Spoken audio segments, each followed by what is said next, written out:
My uncle fired me in front of the employees as if I were worthless.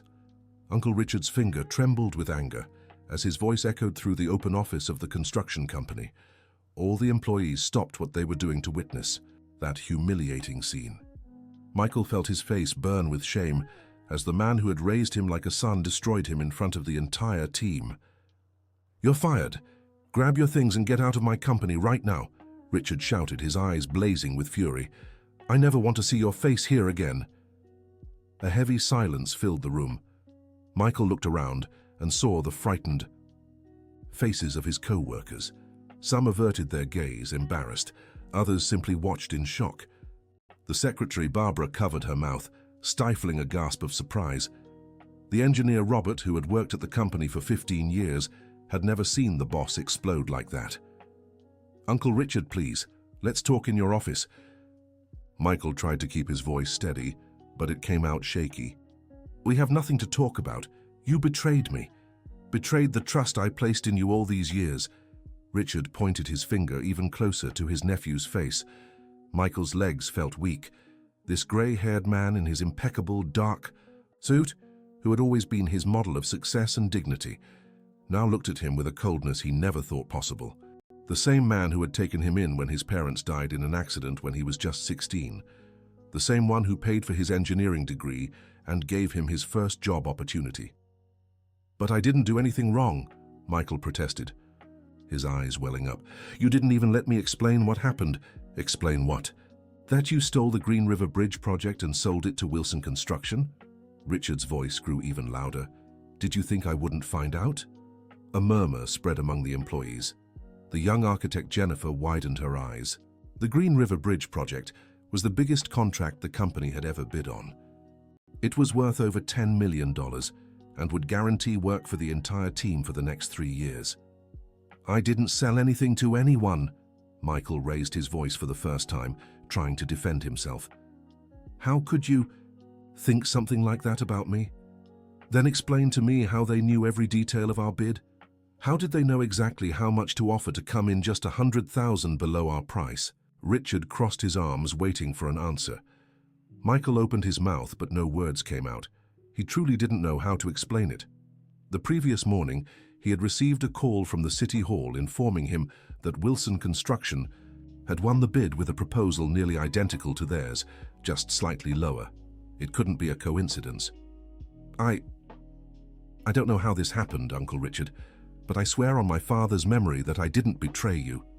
"Don't you dare mention my brother now," Richard roared, and Michael could see tears of anger forming in the older man's eyes. Anthony must be turning in his grave knowing his son became a traitor. The words hit Michael like punches to the gut. He staggered back, leaning on Robert's desk. He never imagined he'd hear something so cruel from the mouth of the man he considered a second father. "Uncle, please, enough.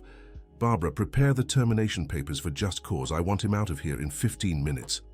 Barbara looked nervously between them. She had worked as Richard's secretary for over 20 years and had known Michael since he was a teenager. She had seen how the boss treated him like a son and how the young man dedicated himself to the company. "Mr. Richard, maybe it's better to talk calmly and—" "Barbara, did you hear what I said?" The 50-year-old woman lowered her head and walked to her computer with heavy steps. Her fingers trembled as she typed. Michael looked one last time at his uncle. The man had turned his back and was walking toward his private office. His shoulders were tense under the dark suit, and Michael realized he was shaken too, even as he tried to hide it. "Everyone, back to work. The show's over," said Richard without looking back before slamming the office door. The room remained silent for a few seconds. Then, little by little, whispered conversations began to sprout in the corners. Michael could feel everyone's eyes on him, some pitying, some curious, some judging. Jennifer approached carefully. "Michael, do you want me to help you gather your things?" He nodded, unable to speak. His throat was tight. He walked to his desk with mechanical steps and began packing his personal belongings into a cardboard box Robert had discreetly brought over. The desk was full of memories, the graduation photo from engineering school, where he stood beside Richard, both smiling proudly, the plans for his first solo project, a small school renovation that became a city reference. The penholder aunt, Margaret, had given him on his first day of work 5 years ago. "This is a misunderstanding, Michael," Robert whispered, stepping closer. "Mr. Richard is just really upset about losing that contract. Tomorrow he'll be calmer, and you two can talk." "No, we won't, Robert," Michael sighed, emptying the last drawer. "You saw his eyes. He really believes I betrayed him." "But you didn't, right?" Jennifer asked hopefully. "Of course not," Michael nearly shouted, then caught himself and lowered his voice. "Sorry, Jen, it's just, I can't believe this is happening. How did someone even get access to our budget?" Robert scratched his beard, thoughtful. "Only the 4 of us had full access to the project. You, me, Mr. Richard, and Barbara. And you think one of us?" Jennifer didn't finish the question. "I have no idea," Michael said, closing the box and lifting it into his arms. "But it doesn't matter now. Uncle Richard has already decided it was me, and once he makes up his mind, he never changes it," Barbara finished, stepping forward with the termination papers. Her eyes were red. "Michael, I'm so sorry. You know, I don't believe this, right? I know, Mrs. Barbara, you've always been like a mother to me here." She handed him the documents with trembling hands. "He insisted on firing you for cause. That means you won't get unemployment benefits or your SITs." Michael felt another stab. Not only was he losing his job and his relationship with his uncle, but he'd also be left with no financial safety net. He had some savings, but not enough to last long without work. "It's fine, I'll manage. If you need anything," Robert started. "Thanks, Robert.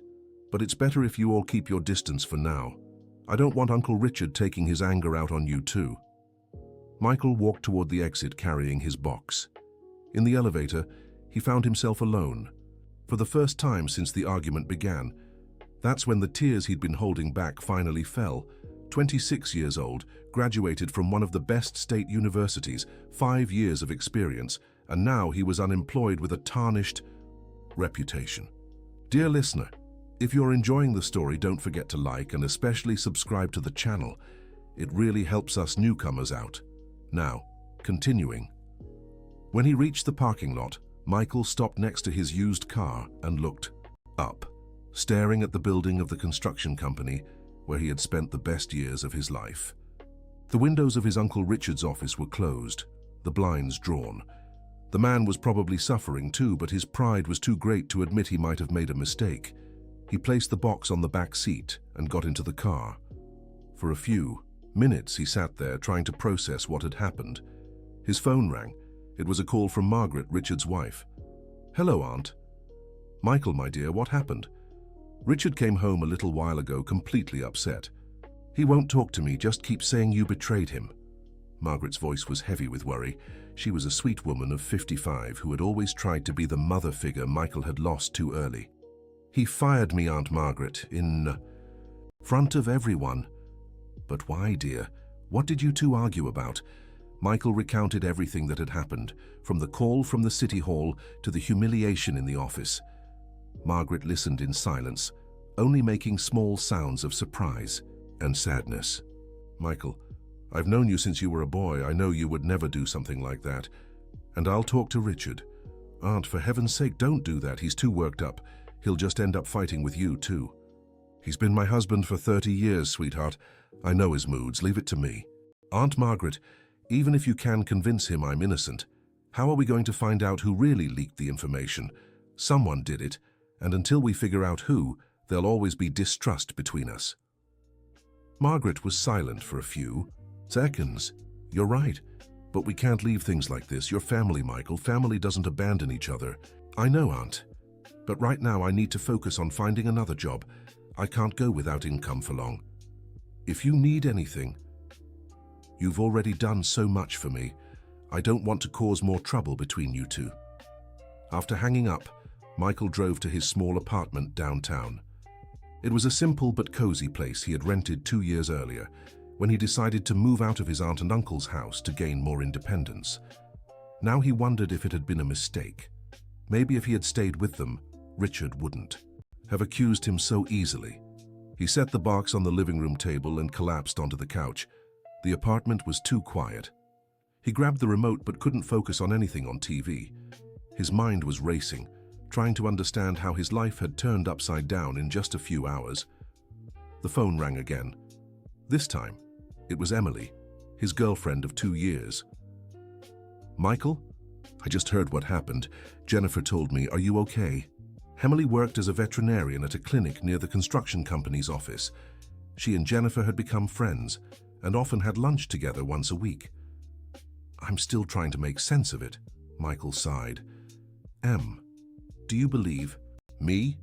"Of course I believe you. What kind of question is that? I know you, Michael. You'd never betray someone's trust, especially not your uncle's." The relief Michael felt at those words was immense. At least one important person in his life still believed in him. "What are you going to do now?" Emily asked. "Look for another job, I guess. I don't have much choice."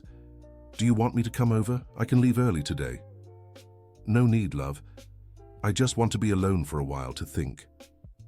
"Are you?" "Sure, I am, but thank you for asking." After hanging up, Michael opened his laptop and started updating his resume. But every line he wrote reminded him that his main professional experience had ended in humiliation. How would you explain to future employers that you'd been fired for just cause over alleged betrayal? The rest of the afternoon passed slowly. Michael tried to answer some pending work emails, but remembered he no longer had access to the company systems. He attempted to read a book, but couldn't focus. He tried watching a movie, but his mind kept drifting back to the scene in the office. As the sun began to set, he decided to go for a walk. The fresh air might help him think more clearly. He wandered aimlessly through the downtown streets, watching the evening bustle. People returning from work, shopkeepers closing up, children playing in the squares. He stopped in front of a small diner where he used to grab lunch with his co-workers. Through the window, he saw Robert and 2 other employees from Wilson Construction sitting at a table in the back. They were speaking in hushed tones, likely about what had happened. Michael considered going in to greet them, but decided it was better to keep his distance. He didn't want to put them in an awkward position. He turned around and kept walking. His phone vibrated. A message from Jennifer. "Michael, I found out something important. Can we talk tomorrow?" He quickly typed back, "What did you find?" A few minutes later, the reply came. "Better to talk in person. Meet me at Central Coffee at 8 a.m. I'll be there." Michael felt a flicker of hope.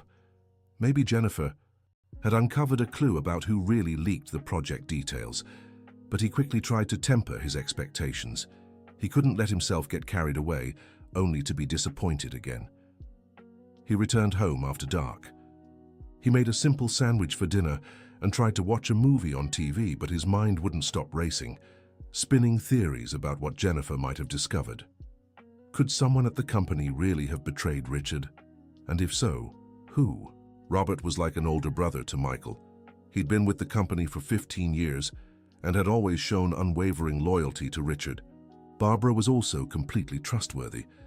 And Jennifer, well, she'd just graduated and had only been with the company for 8 months. It made no sense for her to sabotage her own career. So who then? And why? Michael spent the whole night, tossing and turning, trying to piece together the puzzle. By the time he finally fell asleep, it was past 3 a.m. The alarm went off at 7, but he'd already been awake for an hour, anxious to meet Jennifer. He arrived at Central Coffee 15 minutes early. It was a small, cozy place that served the best coffee in town. Michael ordered a black coffee and sat at a corner table where he could see the entrance. Jennifer arrived right at 8. She looked worried and glanced around nervously before sitting down. "Michael, I need to tell you something, but you have to promise you won't do anything reckless." "What kind of reckless?" "Promise me first." "Okay, I promise. What did you find out?" Jennifer took a deep breath before continuing. "Yesterday afternoon after you left, I was organizing some files on the office computer. You know I used the desk next to Robert's, right?" Michael nodded, eager for her to go on. "Well, his computer was still on when he left. His email was open on the screen, and I accidentally saw a message he'd sent 3 days ago. A message to who? To someone named Charles Wilson. From the email address, I think he's with Wilson Construction. Michael's stomach dropped. What did the message say?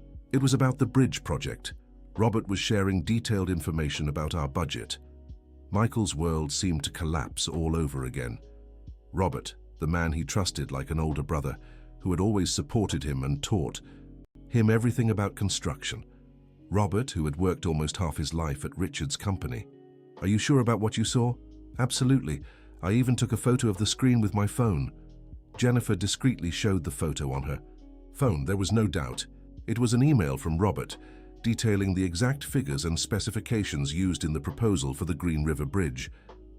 But why would he do that? Michael asked, incredulous. I don't know, but there's more. When I arrived this morning, really early, I saw Robert deleting several emails from his computer. He didn't see me, but he was clearly nervous. Michael ran his hands over his face, trying to process the information. Jen, why are you telling me this? You should take this straight to Uncle Richard. Because... Jennifer hesitated. Because... I'm afraid he won't believe me. Robert has been with the company much longer than I have. And after what happened yesterday, Mr. Richard might think I'm trying to shift suspicion away from you. So what do you suggest? I think we need more evidence before accusing Robert. If we can find out why he did it and maybe gather more proof, then we take it all to your uncle. Michael knew Jennifer was right. Just one deleted email wouldn't be enough to convince Richard, especially given his emotional state. How do we get more evidence? I'm not sure yet, but we can start by watching Robert more closely, see if he slips up. Jen, this is dangerous. If Robert finds out we are investigating him, he won't find out, I'll be careful. And me, how can I help if I can't even go into the company? We'll figure it out. The important thing is to clear your name and find the truth. Michael felt a mix of hope and worry. It was good to know he wasn't alone and that someone believed in his innocence, but at the same time he was risking putting Jennifer in a tough spot. Jen, are you sure you want to get involved in this? If it goes wrong, it could hurt your career. Michael, you helped me so much when I joined the company. You taught me things I never learned in college and always treated me with respect. I won't let you take the blame for something you didn't. They spent another hour at the coffee shop planning their next steps. Jennifer would return to work and try to learn more about Robert's activities without raising suspicion. Michael would stay home but keep his phone on for any updates. When they parted ways, Michael felt a little less desperate. At least now he had a direction to follow. But he was also worried about the consequences of what they were about to do. Back at the apartment, he tried to keep busy by updating his resume and searching for jobs online. But his mind was torn between the need to find a new source of income and the hope of clearing his name and returning to his uncle's company. Around noon, he got an unexpected call.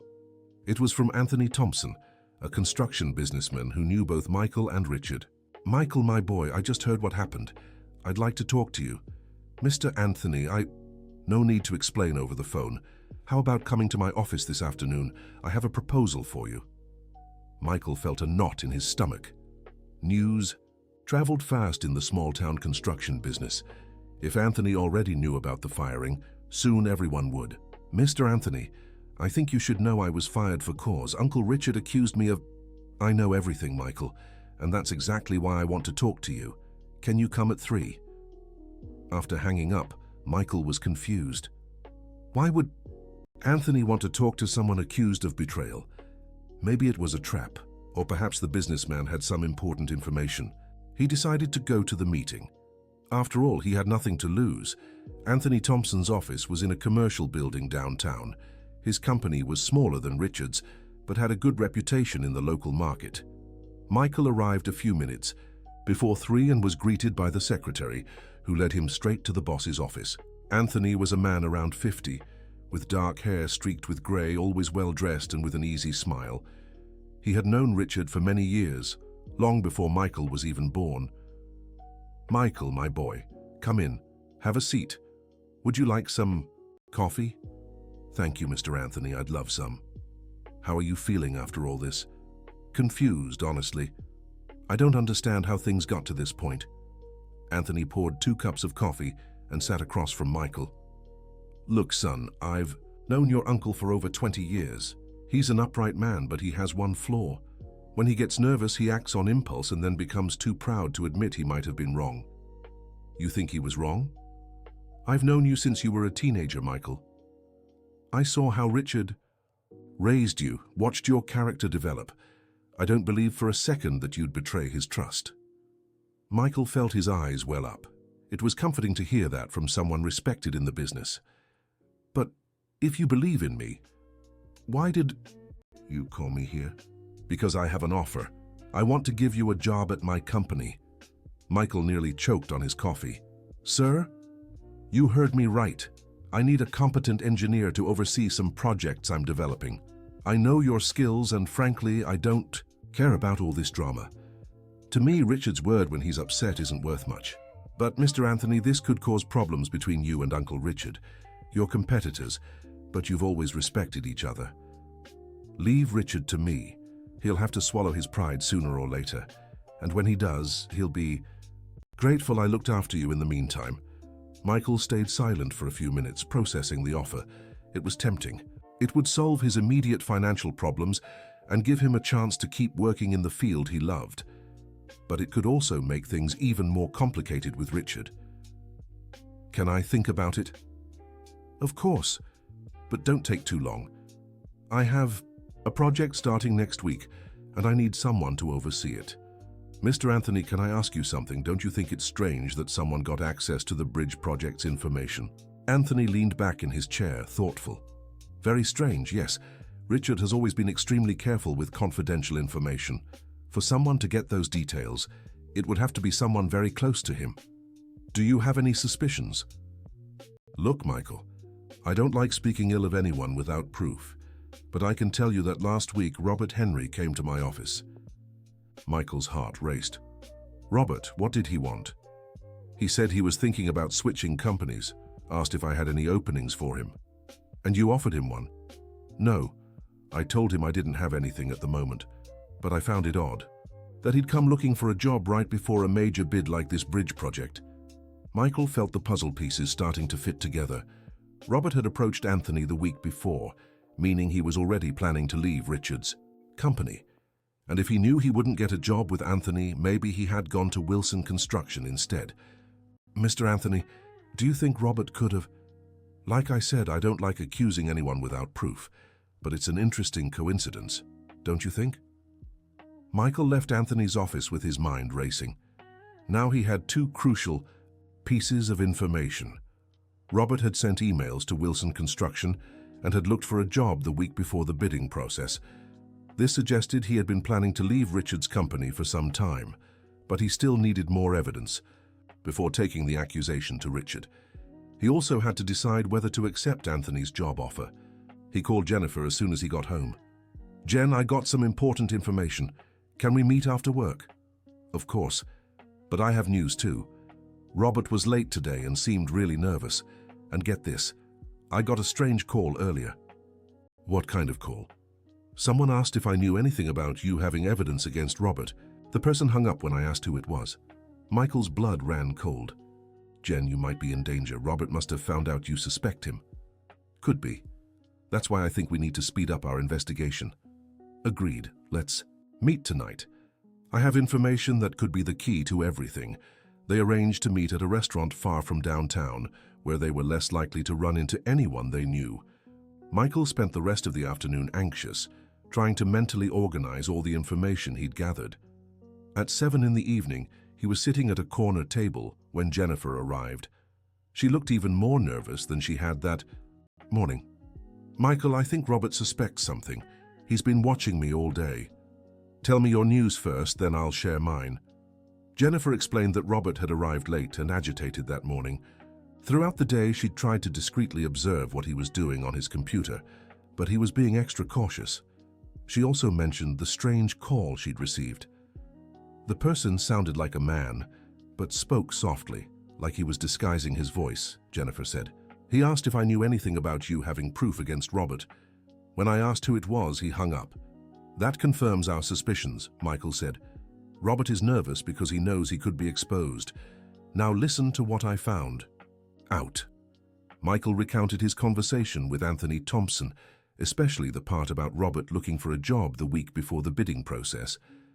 That makes perfect sense, Jennifer said. Robert was planning to leave the company anyway. He probably made a deal with Wilson Construction, leaking information in exchange for a job.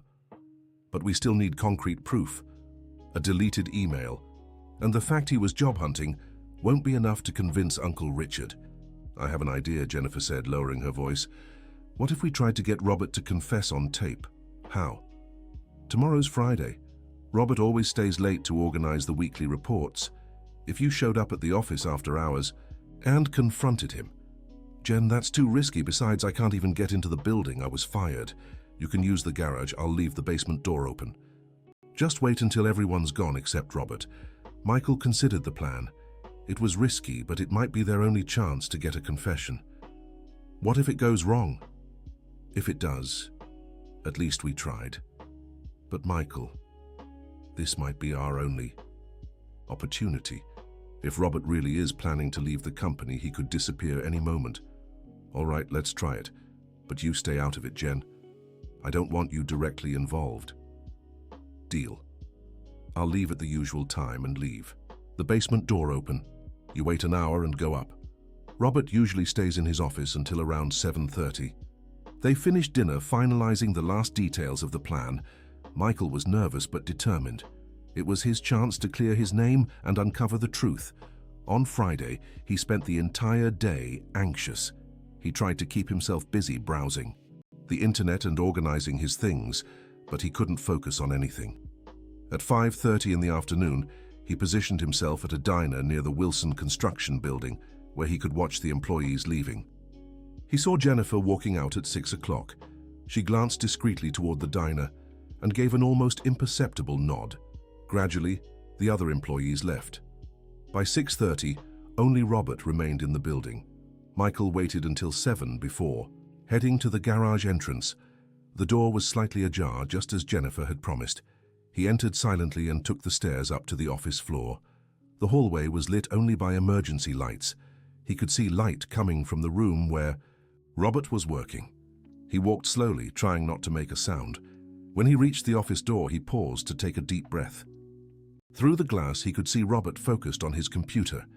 The man who had been like an older brother to him, who had taught him the first steps in the profession, who had always shown him kindness and respect. He knocked lightly before entering. Robert looked up from the computer, and his expression changed drastically when he saw Michael. First surprise, then fear, and finally something that looked like resignation. "Michael, what are you doing here? Richard banned you from entering the company." "Hi, Robert, we need to talk." "We have nothing to talk about. You were fired for betrayal." "I know it was you." The words left Michael's mouth before he could even think. Robert froze for a few seconds, then leaned back in his chair. "I don't know what you're talking about." "Robert, I know about the emails to Wilson Construction. I know you applied for a job last week, and I know you're deleting evidence." Robert closed his eyes and rubbed his face. When he opened them again, there were tears. "How did you find out?" "That doesn't matter. What matters is why you did it. Why betray Uncle Richard after 15 years? Robert stood and walked to the window, turning his back to Michael. "You don't understand. Your family. You've always been treated like a prince here." "What are you talking about?" 15 years, Michael, 15 years dedicating my life to this company. And what did I get in return? A salary that barely covers my bills, while you, with only 5 years here, already earn almost as much as I do.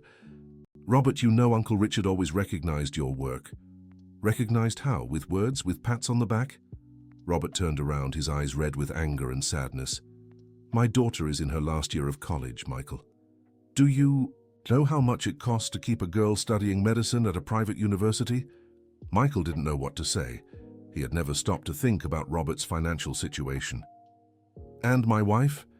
She's had health problems for the past 2 years. She needs expensive treatments that the company's insurance doesn't cover. Do you know what it's like to watch the woman you love suffer and not be able to afford the best care for her? Robert, why didn't you talk to Uncle Richard? He could have helped you." "Talk?" Robert laughed bitterly. "You think I didn't try? I asked for a raise 3 times last year. Know what he told me? That the company was going through tough times and we all had to tighten our belts. But the next week, he bought a new car, an imported Lexus that costs more than I make in 2 years. Michael felt as if he'd been punched in the gut. He had never seen things from this perspective. Wilson Construction offered me double my current salary, Michael. Double, plus a $50,000 bonus for the information about the bridge. $50,000. Michael could barely speak. It's enough money to pay for my wife's treatment and still help with my daughter's college tuition. What would you do in my place? Michael fell silent. Part of him was furious about the betrayal, but another part understood Robert's desperation.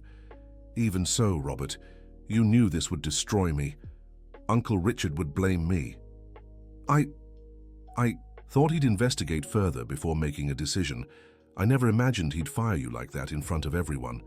But you knew I'd be a suspect. I'm family. I have access to the information. Robert hung his head. I'm so sorry, Michael, truly, but I was desperate. I didn't know what else to do. And now, are you going to Wilson Construction? On Monday, I already handed my resignation letter to Barbara today. Robert, you need to confess to Uncle Richard. I can't keep carrying the blame for something I didn't do. I can't do that, Michael. If I confess, I'll lose the job at Wilson too. Then how will I support my family? And how will I support mine? How will I rebuild my reputation? How will I mend things with my uncle? Robert sank back into his chair and buried his face in his hands. I don't know, Michael. I really don't. Robert, listen. Here's what we'll do. You confess to Uncle Richard, and I'll talk to Mr. Anthony Thompson. He offered me a job today. Maybe he has a position for you too. Anthony Thompson? Why would he offer you a job after all this? Because he believes me. And if I explain your situation, maybe he'll understand. Robert looked up, a flicker of hope in his eyes. You'd do that for me, after everything I've put you through? I would, but only if you tell Uncle Richard the truth. Robert stayed silent for several minutes, clearly weighing his options. What if Anthony doesn't take me? Then we'll look for other options. Robert, you're a good professional. With 15 years of experience, you won't have trouble finding work. All right? Robert let out a deep sigh. I'll confess, but how? Richard won't even want to see me after what happened. I'll call Aunt Margaret. She can convince him to meet with us. Meet with us? Yes. We'll go together. You confess and I'll be there to confirm your story. Robert nodded slowly. When? Tomorrow. We can't wait any longer. Every day that passes makes it worse. They left the building together. Robert looked like he'd aged 10 years in 15 minutes. In the parking lot before parting ways, he turned to Michael. Michael, I want you to know how deeply I regret what I did. Not just for hurting you, but for betraying the trust of a man who gave me a chance when I was young. I know, Robert. What matters now is fixing things. Dear listener, if you're enjoying the story, don't forget to like and especially subscribe to the channel. It helps us a lot as we're just starting out. Now, continuing. Michael arrived home emotionally drained. The conversation with Robert had been harder than he'd imagined. Seeing his colleague's desperation made him realize situations weren't always as simple as they seemed. He called Margaret around 9 that night. Auntie, I really need to talk to Uncle Richard. Tomorrow. It's about what happened at the company. Of course, dear, he's calmer today. I think he's starting to miss you. Can you arrange a meeting for tomorrow morning? It's very important. I can. I'll tell him you have important information about the bridge case. Thank you, Auntie. You're the best person in the world. You're like a son to me, Michael. I'd do anything to see you two reconcile. On Saturday morning, Michael woke up early and nervous. He had spent the night thinking about how he would present the facts to Richard. He knew his uncle would be furious to discover that Robert had betrayed him, but he hoped he would also feel relieved to learn that Michael was innocent. At 9 o'clock, he met Robert in front of Richard and Margaret's house. Robert was pale and nervous, but determined. Are you sure you want to do this? Michael asked. I am. It's the right thing to do. Margaret greeted them at the door with a worried smile. Boys, it's so good to see you together. Richard is in the living room. He said he'd listen to you, but he doesn't have much time. His aunt and uncle's house had always been a refuge for Michael. It was a cozy place with wooden furniture, lots of plants, and family photos scattered on the walls. Margaret had a gift for making any space feel welcoming. Richard was sitting in a leather armchair, wearing casual weekend clothes. When he saw Robert with Michael, his expression grew even more serious. "What is Robert doing here?" he asked, addressing Michael. "Uncle Richard, he has something important to tell you, something that will completely change your mind about what happened." "Then speak up. I don't have all day." Robert took a step forward, his hands trembling. "Slightly. Mr. Richard, I need to confess something. I was the one who leaked the bridge project information to Wilson Construction." The silence that followed was deafening. Richard remained completely still for a few seconds, then slowly rose from his chair. "Say that again." "I was the one who betrayed you. Michael is innocent of everything." Richard walked up to Robert, stopping just inches from him. His voice was low and controlled, but laced with a cold anger that was more intimidating than any shout. 15 years, Robert. 15 years you worked with me. I trusted you like I trust my own brother, and you stabbed me in the back. Mr. Richard, let me explain." "Explain what? What kind of explanation justifies a betrayal like this?" Robert began recounting his situation, his wife's illness, financial struggles, his daughter in college, the denied raises. As he spoke, Richard grew paler. "And you thought that gave you the right to betray me, to destroy the company I built with my own sweat?" "No, sir. I know I have no excuse, but I was desperate."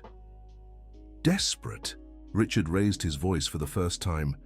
"Do you know how many times I struggled to keep this company running? How many times I turned down profits to avoid laying people off? And when you needed help, instead of trusting me, you chose to betray me?" Margaret, who had stayed in the kitchen to give the men privacy, appeared at the living room door when she heard the shouting. "Richard, calm down. Don't tell me to calm down, Margaret. This man destroyed 5 years of Michael's work, made me accuse my own nephew of betrayal." Richard turned to Michael, and for the first time since the argument at the company, there was remorse in his eyes. "Michael, my boy, what I did to you, Uncle, it's okay. The important thing is we found out the truth." "It's not okay. I humiliated you in front of everyone, fired you for cause, doubted the honesty of my own brother's son." Richard stepped closer and hugged Michael tightly. "Will you forgive your stubborn old uncle?" "Of course I forgive you." Michael felt his eyes well up. "I just wanted my family back." They held each other for several minutes while Robert watched silently. Margaret dabbed her tears with a handkerchief. When they finally pulled apart, Richard turned back to Robert. "Now I want you out of my sight. I don't want to see you at my company or in my home ever again. Mr. Richard, I understand your anger, but I'd like to make a proposal." "What proposal?" "I'll return the money I received from Wilson Construction, and I'll work for free for you until I make up for the damage I caused. You think that fixes anything?" "No, but it's the least I can do." Michael intervened. "Uncle Richard, Robert is truly remorseful, and his situation is really complicated. Michael, don't defend this man after everything he did to you. I'm not defending what he did, but I understand why he did it, and I think we can find a solution that works for everyone." "What kind of solution?" "Mr. Anthony Thompson offered me a job. What if I accept the offer and secure a position for Robert too? That way he can start fresh somewhere else, and you won't have to deal with him anymore." Richard grew thoughtful for a few minutes. "And you? Do you want to go work with Anthony?" "Honestly, no. I want to stay with our company. But if it's necessary to resolve this situation, it won't be necessary. You're coming back to the company on Monday. I'll revoke your termination and even give you a promotion for the trouble I caused." "And Robert?" "Robert can figure it out himself. He made his choices. Now he can face the consequences." Robert lowered his head. "I accept. I'll find another job and return the money I received." "Uncle Richard," said Michael, "how about a second chance? Robert confessed the truth when he could have stayed silent. That counts for something." "It counts, but not enough." Margaret approached her husband. "Richard, Remember when you told me about that difficult time we had when the company was just starting? When you almost made a terrible partnership because you were desperate? Margaret, you said it was the worst decision you almost made in your life. But in the end, you learned from the mistake and became a better person. Richard looked at his wife, then at Robert, then at Michael. What do you want me to do? Let Robert leave in peace, said Michael. No lawsuits, no retaliation. He returns. The money and everyone moves on. And can he use you as a reference when he looks for a job? He can. Richard sighed deeply. Fine. Robert, you have until the end of the month to return the money and leave town. And if I find out you badmouthed my company to anyone, I'll forget this conversation and make your life hell. Understood, Mr. Richard, and thank you. Robert headed for the door but stopped before leaving. Michael, thank you for giving me a second chance. You're a better man than I deserve. Everyone deserves a second chance, Robert. Good luck. After Robert left, the family sat in silence for a few minutes. Margaret made coffee and they gathered around the kitchen table, just like in the old days when Michael still lived with them. Michael, said Richard, I need to apologize to you again. What I did was unforgivable. Uncle, you've already apologized. Now let's talk about the future. What future? Well, you mentioned giving me a promotion. Richard smiled for the first time since the whole mess began. Ah yes, how about project manager? Manager, but I only have 5 years of experience. And you're the most capable and trustworthy employee I have, plus your family. But the other employees might resent it. The other employees will have to accept it. I'm the one who runs this company. Margaret held Michael's hand. I'm so glad you two reconciled. These past few days have been awful. For me too, Aunt Margaret. I really missed you. And that girl, Emily. How is she handling all this? She supported me from the beginning, never doubted my innocence. Then she's a good girl. When are you bringing her over for dinner again? How about tonight? Richard suggested. We can celebrate this family reunion. Great idea. I'll call her. Michael spent the rest of the day at his aunt and uncle's house, helping Margaret, prepare dinner and talking with Richard about the company's projects. It was as if the terrible events of the past few days had been just a bad dream. Emily arrived at 7 in the evening, radiant with happiness. She had been moved when Michael called to say everything had been resolved. Mr. Richard, she said during dinner, Michael suffered a lot these past few days. I hope you'll never doubt him again. You can be sure I won't, my dear. I've learned my lesson. And what happened with Robert? Emily asked.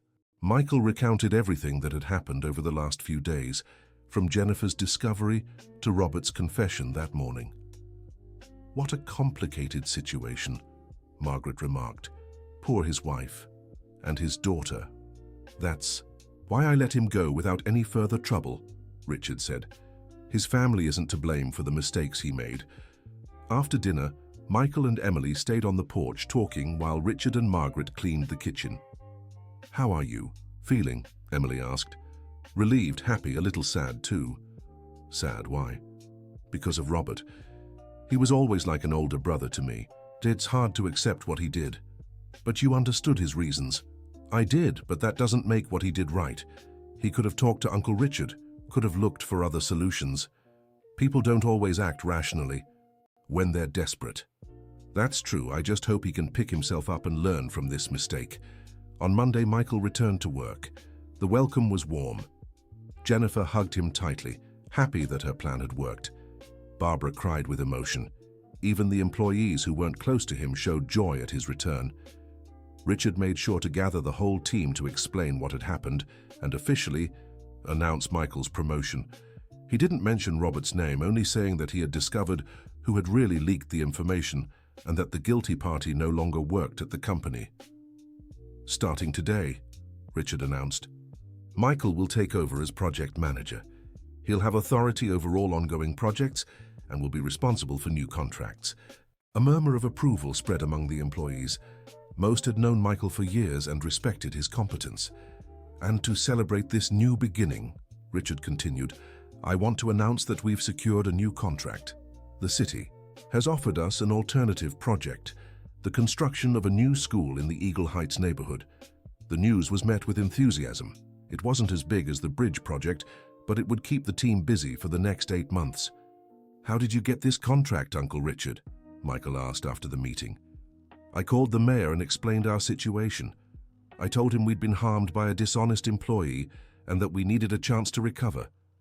He took pity and offered us this project." "And what about Wilson Construction? They're in trouble. It seems someone leaked that they obtained the bridge information dishonestly. The city is investigating and may cancel their contract." Michael felt a mix of satisfaction and pity. Satisfaction at seeing justice served, but pity knowing Robert would likely lose his job at Wilson Construction before even starting. Over the week, Michael threw himself into the new project. It was comforting to be back in his routine, doing what he loved, surrounded by people who trusted him. On Thursday, he received an unexpected call. It was Robert. "Michael, can I talk to you?" "Of course, Robert. How are you?" "It's complicated. Wilson Construction cancelled my hiring. It seems they found out the whole story leaked and were afraid to be associated with me." "I'm sorry to hear that. But that's not why I'm calling. I wanted to let you know I'm moving to Denver. My sister lives there and said she can help me find a job. I think that's a good idea. Sometimes a fresh start in another place is just what we need." "Michael, I wanted to thank you again for giving me a second chance. I know I don't deserve it, but you chose forgiveness over revenge." "Robert, we all make mistakes. What matters is learning from them. I'll return the money to Mr. Richard before I leave. It might take a few months, but I'll pay back every last cent. I'm sure you will. And Michael, once things settle down, could you give me a positive reference about my work? Just the technical aspects, not the character." Michael hesitated for a moment. "Yes, I can. You've always been an excellent professional, Robert. This mistake doesn't erase 15 years of good work." "Thank you. That means a lot to me." After hanging up, Michael kept thinking about the conversation. It still hurt to know Robert had betrayed him, but choosing forgiveness had been the right decision. Holding on to resentment would only prolong the suffering for everyone involved. In the following months, Michael's life returned to normal. The school project was going well, and he was adjusting to his new responsibilities as manager. Richard treated him with even more affection than before, as if trying to make up for the injustice he'd committed. His relationship with Emily also grew stronger. Going through that crisis together had brought them even closer. They began talking seriously about marriage and building a life together. In December, when the school project was nearly finished, Michael received a letter in the mail. It was from Robert, written in Denver. "Michael, I hope this letter finds you well and happy.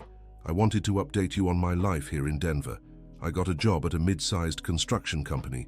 The pay isn't the best, but it's enough for my family's needs. My wife is undergoing treatment at a public hospital here, and though it's different from what we were used to, she's improving. My daughter decided to pause her medical studies and start a technical nursing course.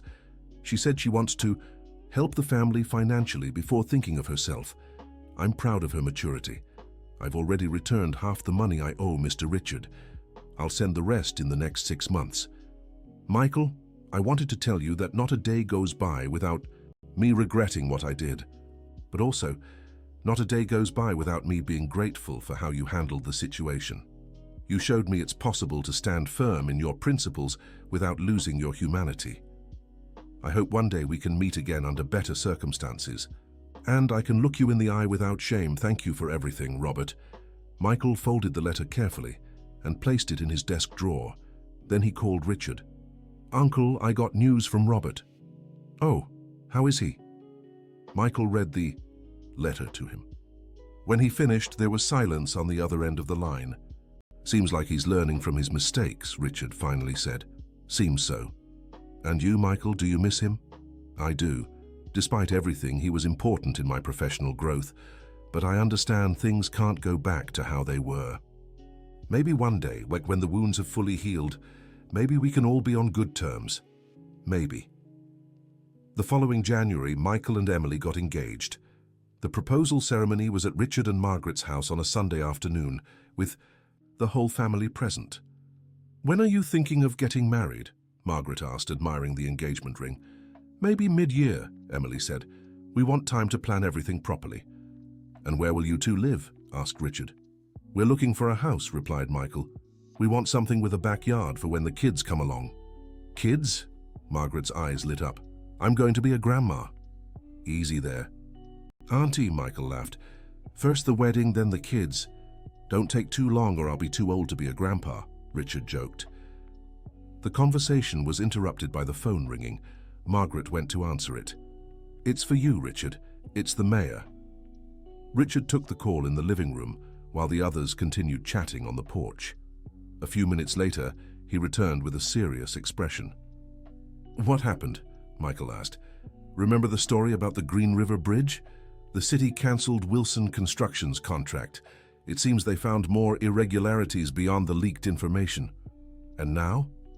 The mayor wants to know if we're interested in taking over the project. For the original amount we had offered, Michael felt his heart race. This was the dream project, the one that could firmly establish the company's reputation in the regional market. And you want to accept? It depends. Do you feel ready to manage a project this big? Michael hesitated. It was an enormous responsibility. I think so, but it's going to take a lot of work and dedication. And are you willing to do that? I am. Richard smiled. Then let's accept. But Michael, this project is going to change our lives. If we do it well, the company will grow tremendously. Are you ready for that change? I am, Uncle Richard, and I'll do everything to honor the trust you're placing in me. Emily took Michael's hand. We'll face this together. That's right, said Margaret. A united family can overcome any challenge. In the months that followed, Michael's life became a whirlwind. The bridge project demanded his full dedication, and he often worked late nights and weekends. But he had Emily and his family's unwavering support. The company had to hire new employees to handle the project. Michael found himself leading a team of over 20 people, a responsibility he never imagined having so early in his career. In April, 2 months before the wedding, Jennifer asked to speak with Michael privately. Michael, I wanted to tell you something. I'm seeing someone. That's great, Jen. Who's the lucky guy? It's Robert Thompson from the surveying department. Robert Henry's son? That's right. He came back from Denver last month and started working with us. Michael was surprised. Robert Henry had secured a position for his son at the company where he used to work. And how is it working with him, knowing his father's history? At first it was strange, but Robert Thompson is nothing like his father. He's younger, more idealistic, and he suffered a lot because of everything that happened. I can imagine. Michael, do you think Mr. Richard will have a problem with this relationship? I don't know, Jen. You should talk to him. I wanted to ask you a favor. Could you test the waters for me, see how he reacts? I can try, but Jennifer, if he's against it, will you break it off? I don't know. I hope I don't have to make that choice. That night, Michael spoke to Richard about the situation. Robert's son? Richard sighed. Couldn't Jennifer have picked someone unrelated to that whole mess? Uncle, the guy isn't responsible for his father's mistakes. I know, but it's hard to separate the two. Every time I look at him, I'll remember Robert's betrayal. But Jennifer is an excellent employee. And from what I've heard, Robert Thompson is competent too. He is competent, yes, have to admit. Robert Henry, despite his flaws, was a good father, raised his son right. So what's the problem? I don't know if there is one. It's just uncomfortable. Uncle Richard, you always taught me that we shouldn't judge people by the mistakes of others. Everyone is responsible for their own actions. Richard grew thoughtful for a few minutes. You're right. I'll talk to Jennifer and make it clear I have nothing against the relationship. But if that young man ever disappoints me like his father did, then it'll be a different situation. Exactly. The wedding of Michael and Emily took place in June, in an intimate ceremony at the neighborhood church where they grew up. Only close family and friends were present. Richard insisted on paying for the entire celebration as a way to show his affection for his nephew. Margaret cried throughout the ceremony, moved to see the boy she had helped raise become a married man. During the reception, Michael received an unexpected call. It was Robert Henry. Michael, I know it might not be the best time to call today, but I wanted to congratulate you on your wedding. Thank you, Robert. How did you find out? My son told me. He's working there with you. Yes, he is. He's a good young man. Thank you for saying that. Michael, I also wanted to let you know I finished paying off my debt to Mr. Richard last week. That's great to hear. And I also wanted to tell you I'm doing very well here in Denver. I got a promotion at the company and my wife has fully recovered. I'm happy for you, Robert, truly. Michael, you saved my family. If it weren't for your generosity, I'd be completely ruined today. Robert, you saved yourself. I just gave you a second chance, which was more than I deserved. Thank you for everything, and be very happy in your marriage.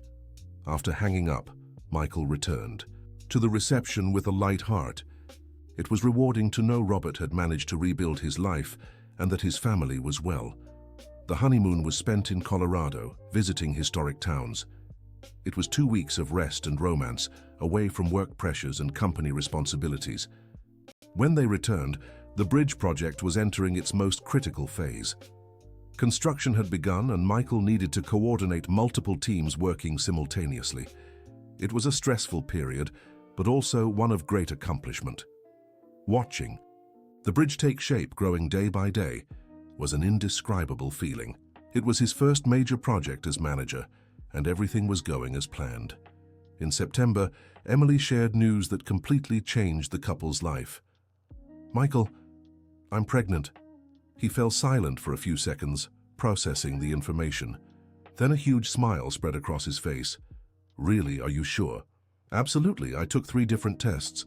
Michael picked her up and spun her around the room. We're having a baby, we're going to be parents. And we'll have to move to a bigger house, Emily said, laughing. We'll buy the most beautiful house in town for our son. Or daughter. Either way, it'll be perfect no matter what. The pregnancy news was met with excitement by the family. Margaret cried with joy and immediately started planning the baby's layette. Richard was overjoyed at the prospect of becoming a grandfather. Now you'll understand what it's like to be responsible for someone more important than yourself, Richard told Michael. It'll completely change your perspective on life. I already feel it, Uncle. Just knowing there's a baby on this way makes me more motivated to work hard and build a solid future. The bridge project was completed in December, on time and within budget. The inauguration was a major event for the town, attended by the mayor, council members, and the entire community. Michael, the mayor said during his speech, I want to congratulate you and the entire team at Mitchell Construction for the outstanding work. This bridge isn't just an engineering feat, but a symbol of what we can achieve when we work with honesty and dedication. Richard was beaming with pride. After the ceremony, he approached Michael. My son, today is officially the day you stop being my employee and become my partner. What do you mean? I want to make you a partner in the company, 30% of the shares. What do you think? Michael was speechless. Uncle Richard, I don't know what to say. Say you accept. You deserve it. And with a baby on the way, you'll need financial security. I accept. But on one condition. What? I want Jennifer to be promoted to senior engineer. She deserves it. I agree. And since we're talking about promotions, how about we promote Robert Thompson too? He's shown a lot of potential. I think that's a great idea. The year ended with the Mitchell family celebrating. Michael and Emily moved into a new house in the best neighborhood in town. Margaret was knitting baby clothes. Richard was planning to expand the company to meet the new demand for projects that had arisen after the bridge's success. In February of the following year, Emily gave birth to a beautiful baby girl named Elizabeth in honor of Michael's father and Richard's brother. She looks just like you when you were a baby, Margaret told Michael, cradling her granddaughter. And she'll be just as stubborn as him, Richard joked. As long as she's stubborn about doing good, that's fine, Emily said. Michael's life was complete. He had a loving family, a solid career, and now a daughter to love and protect. Looking back, he could see how that terrible period of accusations and dismissal had paradoxically strengthened all the important relationships in his life. One day, when Elizabeth was 3 months old, Michael was in the office when he received an unexpected visit. It was Robert Thompson, son of Robert Henry. Michael, can I talk to you? Of course, Robert, have a seat. I wanted to thank you for giving me a chance at the company, even considering my father's history. Robert, you're an excellent professional. You deserve to be here on your own merit. I know, but I also know many people in your position would have thought twice before hiring me. And why are you thanking me today? Did something happen? Actually, yes, my father called me yesterday. He wanted you to know he got a big promotion in Denver. He became a construction manager at a major company there. That's great. I'm happy for him. And he sent you a message. He said he never forgot the lesson he learned here, that the forgiveness you showed him completely changed how he sees life. Robert Henry was always a good man. He just went through a rough patch and made a wrong decision. That's what my father says, that you helped him understand the difference between a mistake and a character flaw. And what's the difference? A mistake is something we do. A character flaw is something we are. My father made a mistake, but he wasn't a bad person. Michael nodded thoughtfully. Your father is right. And you, Robert, are you happy here at the company? Very happy. And not just because of the work. Jennifer and I are thinking about getting engaged. Really? That's wonderful. You two are a perfect match. Thank you. And Michael, when it happens, I'd like to ask you to be my best man, if you accept, of course. Michael was moved by the request. It would be an honor, Robert. That night, Michael told Emily about his conversation with Robert Thompson. It's interesting how things connect, Emily said. When that crisis happened, you never imagined it would lead to so much good. It's true. If Robert Henry hadn't done what he did, I might never have discovered my leadership skills. Uncle Richard might never have promoted me so quickly. And maybe we never would have met Robert Thompson. And most importantly, you discovered what kind of person you really are. Many people in your place would have chosen revenge. Choosing forgiveness wasn't easy, but it was the right thing to do. And look how it turned out. Robert Henry got back on his feet. His son found love and a solid career. Your relationship with your uncle grew even stronger. And I learned that sometimes the greatest blessings come disguised as the biggest problems. 3 years later, Mitchell Construction had become the most respected in the region. Michael, now 31, had established himself as one of the most promising young entrepreneurs in the state. Elizabeth was growing up healthy and happy, and Emily had returned to working part-time at the veterinary clinic. Robert Thompson and Jennifer married in a beautiful ceremony, with Michael as the best man. The wedding took place at the same church, where Michael and Emily had married, creating a lovely connection between the two families. During the celebration, Michael received a surprising call. It was Robert Henry. Michael, I hope I'm not interrupting the party. Not at all, Robert. How are you? Very well and very proud. My son told me how beautiful the ceremony was. It was. Jennifer looked radiant. Michael, I wanted to tell you something. I managed to buy a house here in Denver. It's small, but it's ours. That's wonderful. Your family deserves all the happiness in the world. And you know what's most important? I did it by working honestly. No shortcuts, no betrayals, no breaking anyone's trust. I always knew you could do it. I also wanted to say that my daughter graduated as a nurse and got a job at a private hospital. She's fulfilled in her career. And your wife? Fully recovered.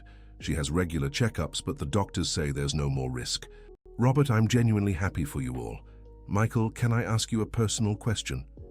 Of course. Have you ever regretted forgiving me? Michael thought for a few seconds. Never, Robert. I've never regretted it. Why? Because forgiveness isn't a favor we do for others. It's a favor we do for ourselves. Holding on to bitterness only poisons us from within. You're a wise man, Michael. I hope my son learns these lessons from you. He's already a man of integrity, Robert. You raised him well. After hanging up, Michael returned to the party. Richard approached him. Was that Robert Henry? It was. He's doing very well. He bought a house. That's good. You know, Michael, I also learned an important lesson from that whole situation. What's that? I learned I shouldn't make big decisions when I'm emotionally shaken. If I had taken a deep breath before firing you. Uncle, that's in the past. We don't need to talk about it anymore. We do, because I want you to know how proud I am of the man you've become. Not just professionally, but as a person. I learned everything from you and Aunt Margaret. No, you already had those qualities inside you. We just gave you a little push. The party went on late into the night. It was a celebration not just of Robert Thompson and Jennifer's marriage, but of the union of two families that had overcome a difficult time together. 2 years later, Michael and Emily welcomed their second child, a boy named Richard, after the uncle who had been like a father to Michael. "Now our family is complete," said Emily, cradling the baby. "It is. Elizabeth already says she'll take care of her little brother. She'll be a wonderful big sister." Margaret was radiant with her 2 grandchildren. She split her time between caring for them and helping at the company, where she now worked as a human resources consultant. "I never imagined I'd be this happy as a grandmother," she told Michael. "It's even better than being a mother." Richard, at 68, was starting to think about retirement. He knew the company was in good hands with Michael and was eager to have more time to enjoy his grandchildren. "Michael," he said one afternoon, "I'm thinking of retiring next year." "Really? Are you sure?" "I am. I want to enjoy the grandchildren while they're little, and the company doesn't need me anymore. You've already proven you can handle everything on your own. But I like having you around. I can always learn something new." "I'm not disappearing. Son, I'll stay on as a consultant, but I want you to officially be the owner of the company." "What do you mean?" "I want to transfer my shares to you. You'll get 70% of the company, and I'll keep 30%. What do you think?" Michael was moved by the offer. "Uncle Richard, that's incredibly generous. But what about Aunt Margaret? What if you need the money?" "Michael, we have enough savings to live comfortably for the rest of our lives. And besides, you're our son. We want to leave everything to you." "I accept, but on one condition." "What?" "You both keep living in the big house, and I'll cover all your expenses for the rest of your lives. Deal." The transition was smooth. Michael officially took over as president of the company the following year, in a ceremony attended by the whole family and key clients and business partners. During his inauguration speech, Michael made sure to mention the importance of forgiveness and second chances in building strong relationships. "I've learned that the greatest successes don't come from never making mistakes," he said, "but from how we handle mistakes when they happen, both ours and others." After the ceremony, Robert Thompson approached Michael. "Boss, can I make a suggestion?" "Of course, and stop calling me boss, we're friends. How about creating an internship program for underprivileged youth, giving opportunities to those in need?" "Great idea. Let's talk about it at the next meeting." "And Michael, my dad asked me to give you a message." "What?" "He said he's never forgotten the words you told him that night in the office, that forgiving isn't forgetting, but choosing not to let the past destroy the future." "Your father remembers more than I do," Michael smiled. "He says that was the most important conversation of his life." That night at home, Michael was reading a bedtime story to the kids when Emily walked into the room. "How was your first day as president?" "Surreal. I still can't believe we've come this far." "We? Us, love. You've supported me through every tough moment. None of this would have been possible without you. And how do you feel?" "Grateful. So grateful. For a wonderful family, a solid company, true friends, and for the enemies who became friends, especially them. Robert Henry taught me that even our biggest disappointments can turn into our greatest lessons." "And now, what are your plans for the future?" "To keep building. Not just buildings and bridges, but relationships and opportunities. I want our company to be known not just for technical quality, but for how it treats people. I'm sure you'll succeed. We'll succeed, always together." 10 years after the infamous humiliating dismissal, Michael Mitchell had become one of the most respected businessmen in the region. Mitchell Construction employed over 150 people and had built some of the state's most important projects. But to Michael, the greatest success wasn't the buildings he'd constructed or the money he'd made. It was the family he'd built, the friendships he'd nurtured, and the lessons he'd learned about the importance of forgiveness and second chances. Robert Henry remained in Denver, now as a minority partner at the company where he worked. His family was completely settled, and he maintained regular contact with Michael, always grateful for the generosity he had received during the most difficult time of his life. Robert Thompson had become Michael's right-hand man at the company and had been engaged to Jennifer for 3 years. They planned to marry the following year and were already talking about having children. Richard, now 75, was retired, but still visited the company regularly to offer his 2 cents, as he put it. He spent most of his time with his grandchildren and was writing a book about his experience as a businessman. Margaret divided her time between her grandchildren, her garden, and a painting class she had started at 65. She was the most present and loving grandmother a child could ask for. One Sunday afternoon, the family gathered at Richard and Margaret's house for their weekly lunch. The children played in the backyard while the adults chatted on the porch. "Michael," Richard said, "yesterday I ran into an old colleague who works at the City Hall. He told me Wilson Construction went bankrupt last year." "Really? I had no idea." "Seems they never recovered from the bridge scandal. They lost several contracts and ended up shutting down." "That's sad," Emily said, "even after everything that happened." "It's the price of dishonesty," Jennifer remarked. "Once you lose credibility, it's very hard to regain it. That's why I always say," Richard added, "honesty isn't just a moral value, it's also the best long-term business strategy." "True," Michael agreed. "Clients can forgive technical mistakes, but they'll never forgive a betrayal of trust." "Speaking of trust," Robert Thompson said, "I got a call from my father yesterday. He wants to visit us for Christmas." The brief silence that followed was noticeable. After 10 years, Robert Henry had never returned to town. "What did you say?" Michael asked. "I told him he was welcome, but I wanted to talk to you all first." Richard leaned back in his chair, thoughtful. "You know, Michael, maybe it's time we close this chapter for good. What do you think?" "I think it would be good. The kids could meet Robert's father, and it'd be a chance to show we've truly moved past it." "Then it's settled," Margaret said. "This Christmas will be special." "Special how?" asked Elizabeth, who had just run in from the backyard. "We'll have important guests, sweetheart," Margaret said, scooping the little girl into her lap. "Who's coming?" "Uncle Robert's dad." "Cool. Another person to give presents to." Everyone laughed at the child's innocence. To her, there were no complications or past grievances, just another person to join the family's circle of love. Christmas 2035 was indeed special. Robert Henry arrived with his wife and daughter, now a trained nurse and married. It was an emotional reunion. When Robert Henry saw Michael for the first time in 10 years, his eyes filled with tears. "Michael, you haven't changed a bit." "Oh, I have, Robert. I'm older and rounder," Michael joked, trying to lighten the mood. "Thank you for welcoming me into your home. This was always your home too." The Christmas lunch was joyful and relaxed.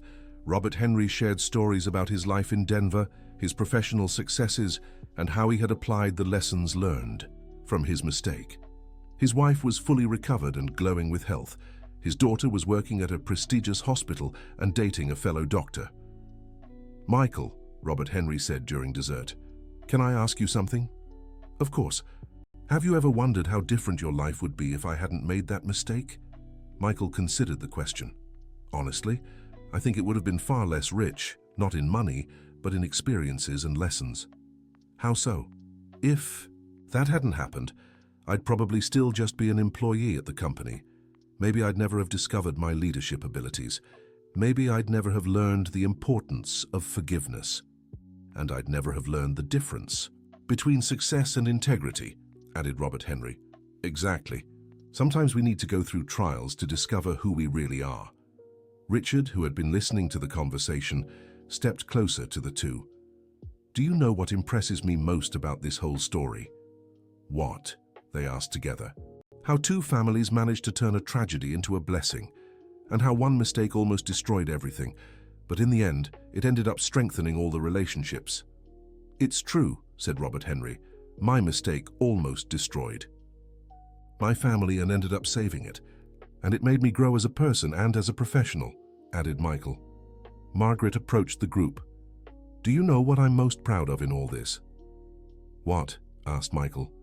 seeing how you all chose love over hate, forgiveness over revenge, understanding over judgment.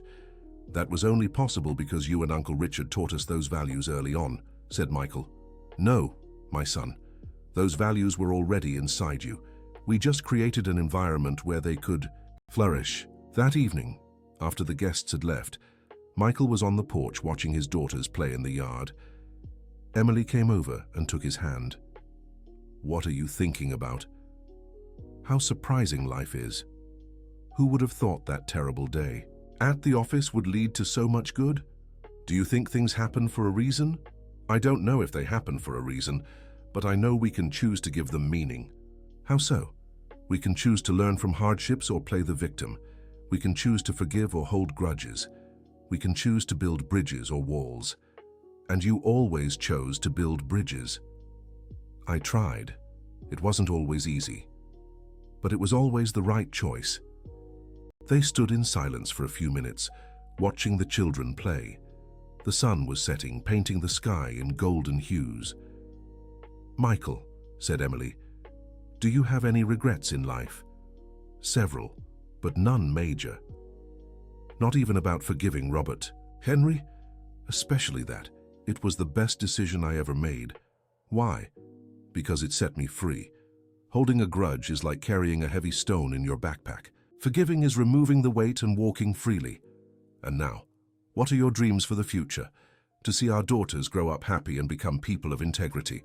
To keep building a company we can be proud of. And maybe give some talks about the importance of forgiveness in the business world. Talks. It's an idea I've been considering. I think our story could help others. I think it's a wonderful idea. You have so much to teach about leadership and relationships. Dear listener, if you're enjoying this story, please take a moment to like and subscribe to the channel. It helps us a lot as we're just starting out. Now, continuing. 2 years later, Michael had become a sought-after speaker at business events. His story about turning crisis into opportunity and the importance of forgiveness in the corporate world drew audiences from across the country.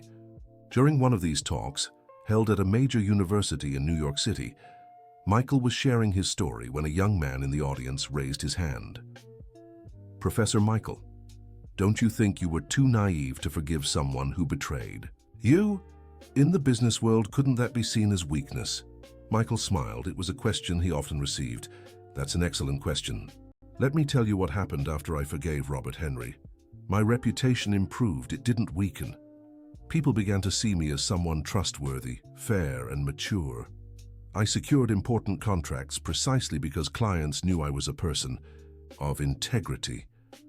But what if he had betrayed you again? Then I would have dealt with it when it happened, but I can't make decisions based on things that may never occur. A woman in the audience asked another question. How do you distinguish between forgiving and being naive? Forgiving doesn't mean trusting blindly. It means not holding a grudge and giving the person a chance to redeem themselves. In Robert's case, he lost his job and had to start over in another city. There were consequences, but I chose not to make those consequences worse than they already were. After the lecture, Michael was approached by a man around 40 years old. Mr. Michael, may I speak with you privately? Of course. My name is Charles. I went through a situation similar to yours 2 years ago. My partner betrayed me and nearly destroyed our company. To this day, I still hold anger toward him. And how is that affecting your life? I can barely sleep. I spend all day thinking about revenge. My wife says she doesn't recognize me anymore. Charles, may I give you some advice? Please. The anger you feel isn't hurting your former partner. It's hurting you. It's like drinking poison and expecting the other person to die. But how do you forgive someone who doesn't deserve forgiveness? Forgiveness isn't about deserving, it's about freeing yourself. When you forgive, you're releasing yourself from the prison of resentment. It's easy to say, but hard to do. I know. It took me weeks to forgive Robert Henry. It was a gradual process, but every day I chose forgiveness over anger. I felt a little lighter. What if I run into him on the street? Greet him politely and keep walking. You don't have to be his friend, but you don't have to be his enemy either. 6 months. Later, Michael received an email from Charles. "Professor Michael, I wanted to thank you for our conversation. I followed your advice and forgave my former partner. Not only do I feel much better, but I also managed to rebuild my company. I'm even considering hiring some people who worked with him and lost their jobs. Thank you for teaching me that." Forgiveness is an act of courage, not weakness. Stories like this became common in Michael's life. His lectures were having a real impact on people, and that motivated him to keep sharing his experience. At home, life was peaceful and happy. Elizabeth was now 12 and already showing an interest in engineering, always asking technical questions about her father's projects. Richard, his son, was 7, a cheerful and curious child, very much like the grandfather he was named after. "Daddy," Elizabeth asked one night at dinner, "why did you forgive that man who was mean to you?" It was the first time she had asked that question. Michael knew he would have to explain the story to his children someday. "Because forgiving is the right thing to do, my dear." "But he was unfair to you." "He was, and that's why he had to leave and start over somewhere else. But if I stayed angry at him forever, who would suffer? You?" "Exactly. I'd be sad and mad every day, and that would ruin our family." "And is he your friend now?" "Not exactly a friend, but not an enemy either. Sometimes people make big mistakes, but that doesn't mean they're bad people. Like when I accidentally broke your favorite vase. Something like that. You broke something important to me. I was sad, but I forgave you, because I knew you didn't do it out of malice." "And Robert Thompson? Is he that man's son?" "Yes, and Robert Thompson is a very good person who isn't to blame for his father's mistakes. Just like I'm not to blame if you do something wrong." "Exactly." Richard, the son, who was listening to the conversation, asked his question, "Daddy, do you ever get mad at anyone?" "Of course I do, son. Everyone gets mad sometimes. But there's a difference between being mad for a moment and holding onto anger forever." "What's the difference?" "Being mad is normal and passes quickly. Holding onto anger is like having a pebble in your shoe that hurts you all the time." Emily watched the conversation with a smile. She loved how Michael could explain complex ideas so simply to the children. "And you," Michael continued, "if someone does something bad to you at school, what should you do?" "Forgive them," said Elizabeth hesitantly. "It depends. If it's something small, like a classmate borrowing your pencil without asking, then yes, forgive them and explain you didn't like it. But if it's something big, like someone hitting you, then you should tell an adult." "I get it," said Richard, the son. "Forgiving doesn't mean letting everyone be mean to us." "Exactly. Forgiving means not holding on to anger, but that doesn't mean there shouldn't be consequences for those who do wrong." After putting the children to bed, Michael and Emily sat on the porch to have some tea. "Did you notice how interested they are in the story?" said Emily. "I did. I think it's time they understood better what happened." "Are you afraid they'll judge Robert Henry?" "A little. I don't want them growing up thinking people are just good or bad. I want them to understand that everyone is complex." "You'll teach them that. You have a special way of talking about these things." "I learned from my mistakes, and from my successes too." That year, Michael decided to write a book about his experience. He wanted to document not just the facts, but also the lessons learned and the emotional journey he went through. The book, titled Building Bridges: How Forgiveness Transformed My Life and My Business, became an unexpected success. It sold over 50,000 copies in the first year and was translated into 3 languages. The publisher organized a book signing at a bookstore in New York City. To Michael's surprise, Robert Henry showed up at the event. "Robert, what a surprise. What are you doing here?" "I came for a project presentation in New York City and heard you'd be here. I couldn't miss the chance to congratulate you on the book." "You've read it?" "Twice." "Michael, you were very generous in how you wrote about me." "I told the truth, nothing more, nothing less." "Even so, you could have painted me in a much worse light." "I appreciate your consideration." "Robert, do you think the book can help others?" "I'm sure of it.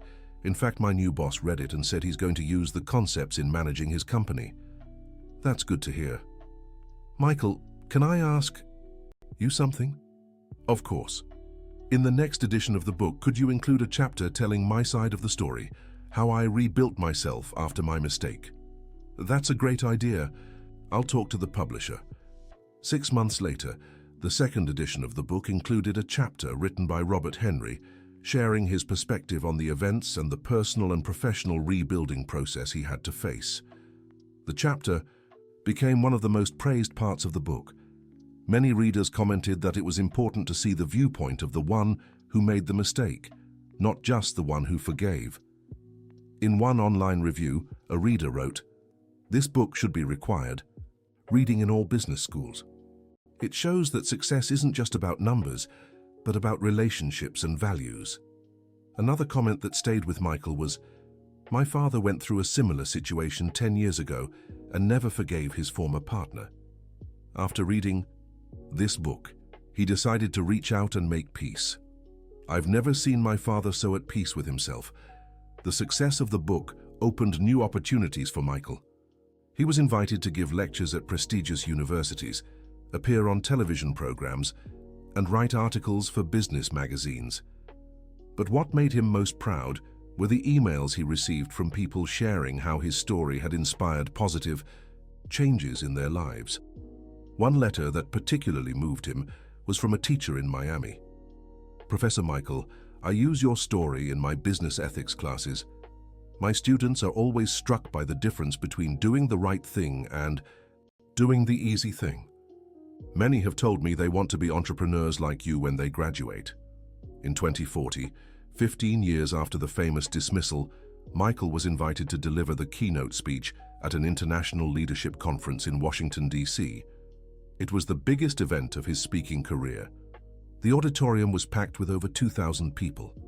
Business leaders from across the country and some international figures were in attendance. During his presentation, Michael shared his full story, from the humiliation in the office to the personal and professional transformation that followed. "There's no magic formula for being a good leader," he said in closing, "but there's one simple rule. Treat people the way you'd want to be treated, even when they don't deserve it. Especially when they don't deserve it." The audience rose in a standing ovation that lasted 5 minutes. Many were visibly moved. After the speech, Michael was surrounded by journalists and business people eager to discuss his ideas further. One reporter asked, "Mr. Michael, after everything that happened and the success you've achieved, what do you consider the most important decision of your life?" Michael thought for a moment. Choosing to forgive Robert Henry. Everything that followed started with that decision. "And if you could go back in time, would you do anything differently?" "Maybe I'd try to understand his situation before." He reached desperation. "As a leader, I've learned it's important to recognize when an employee is struggling." "Do you still keep in touch?" "We do. We're not close friends, but we respect each other. And I'll always root for his success." That evening at his hotel in Washington, D.C., Michael called Emily to tell her about the speech. "How did you feel up there, speaking to all those people?" she asked. "Nervous at first, but then I felt at home. It's amazing how talking about forgiveness and second chances energizes me." "Do you think you'll keep giving speeches?" "For now, yes. I feel like I have a mission to spread this message, but I also want time for family and the business. The kids are so proud of their famous dad." "Famous is an overstatement. I'm just a businessman who went through a tough experience and learned a few lessons. To us, you're a hero. The real hero of the story is forgiveness, not me." "How romantic," Emily laughed. "Only you could talk about forgiveness like it's a person." "Well, sometimes I think of forgiveness as a living thing. When you practice it, it grows and multiplies. When you reject it, it dies a little. You should write a book of poems about forgiveness." "Don't push it. One book was enough. For now." The next morning, Michael was having coffee at the hotel when his phone rang. It was Robert Thompson. "Michael, sorry to call so early, but I wanted to share some news." "What news?" "Jennifer's pregnant." "Really? That's wonderful. How are you both feeling?" "Excited and nervous at the same time. It'll be our first child." "You'll be amazing parents." "When is the baby due?" "In December, our Christmas gift." "Do you know the gender yet?" "Not yet. But if it's a boy, we want to name him Michael in your honor." Michael was moved by the tribute. "Robert, it would be an honor." "But are you sure?" "Absolutely. You changed our lives. It's the least we can do." What if it's a girl? Then she'll be named Hope, because that's what you gave us. After hanging up, Michael kept thinking about how surprising life could be. 15 years ago, he had been devastated by betrayal. Now, the child of the person who had betrayed him wanted to name their own son after him. He went home that day with a heart full of gratitude. He hugged Emily and the kids more tenderly than usual. "Why are you so affectionate today?" asked Elizabeth. "Because I realize once again how much I love you all and how lucky I am to have a family like ours." "We love you too, Daddy," said Richard, their son, hugging his father's legs. That night during dinner, Michael told the family about Robert Thompson's call. "They're going to name the baby after me if it's a boy." "How beautiful," said Margaret, who dined with them once a week. "Imagine when that boy grows up and hears the whole story. It'll be a beautiful story to tell," agreed Richard, the grandfather. "Daddy," said Elizabeth, "when I grow up, I want to be like you." "What do you mean, sweetheart?" "I want to be someone who forgives others and helps people be better." "That's a very beautiful goal, Elizabeth. But remember, forgiving doesn't mean accepting everything. It means choosing not to hold on to anger." "I know. You've explained that to me before." "And what about you, Richard? What do you want to be when you grow up?" asked Emily. "I want to build bridges. Big bridges that connect different cities." "Like the one Daddy built? Even bigger." Everyone laughed at the boy's ambition. "You know, Richard," said Michael, "building physical bridges is important, but building bridges between people is even more important." "What do you mean?" "When people fight or get hurt, it's like two cities separated by a river. Forgiving is building a bridge so they can meet again. So you're a real bridge builder and a people bridge builder?" "Exactly, I like that definition." 6 months later, Michael received an invitation that surprised him. The State University had decided to create a chair in business ethics and wanted him to be the first professor. "It's a unique opportunity," said the dean during the meeting. "It would be a graduate course for executives who want to learn about ethical leadership and relationship management." "But I don't have formal academic experience," said Michael. "You have something better, practical experience and an inspiring story. Your books and lectures are already references in the field. Would it be part-time?" "Yes, 2 mornings a week. You'd still run your company as usual." Michael discussed it with his family before deciding. They all encouraged him to accept.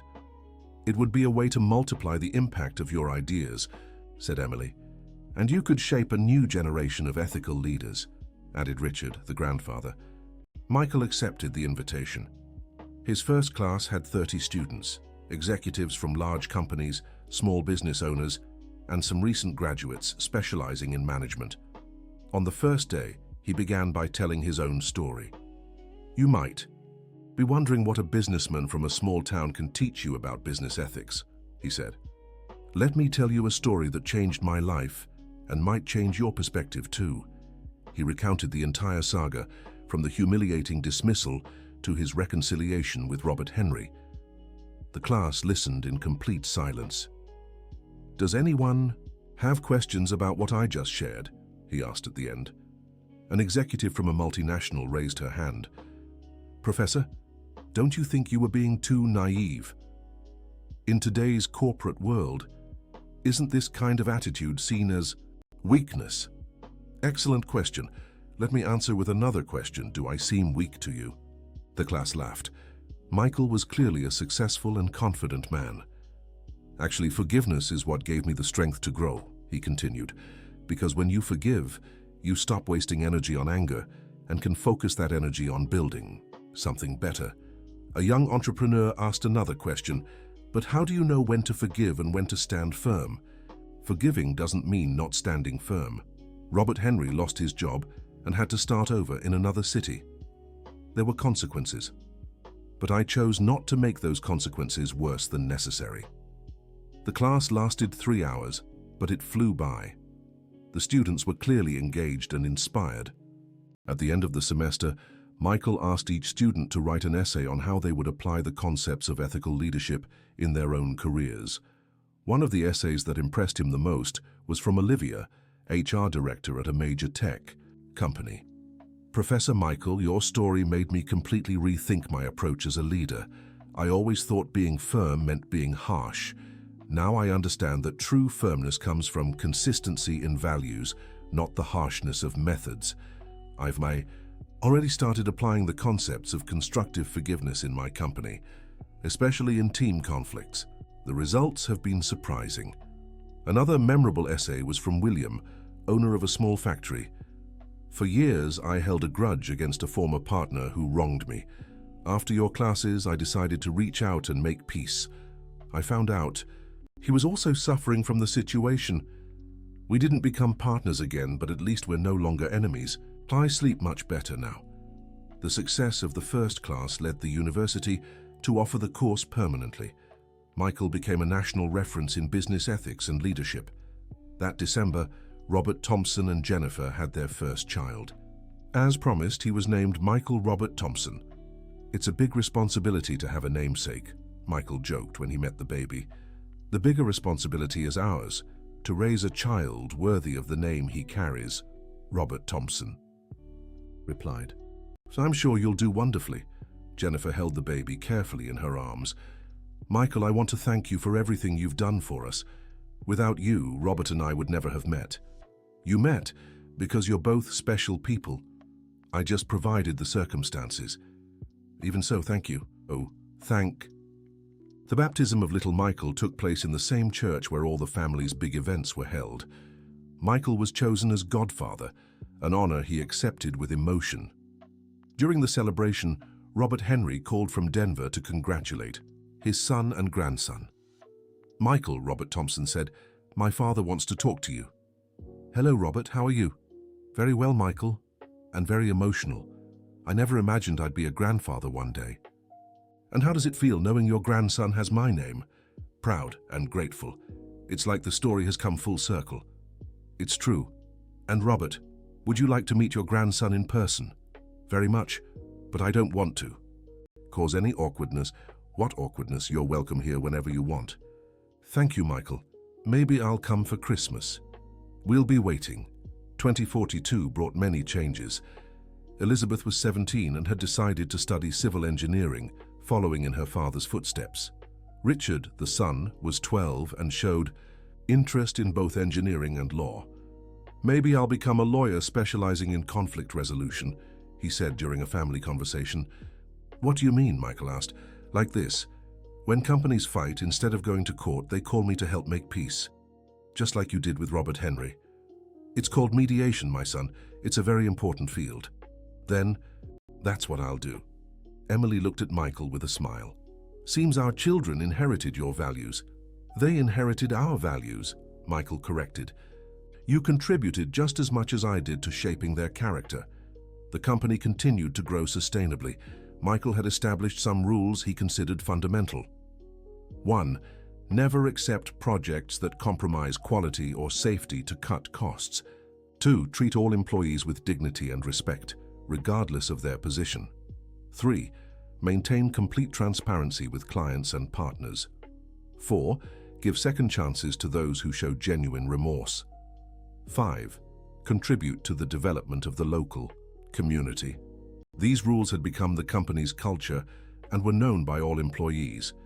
Many other businesses in the region began adopting similar principles. In March 2042, Michael received an invitation to participate in a documentary about business ethics in the United States. The director wanted his story as one of the success cases to be featured. "Why our story?" Michael asked during the meeting. "Because it's real, inspiring, and has concrete results," the director replied.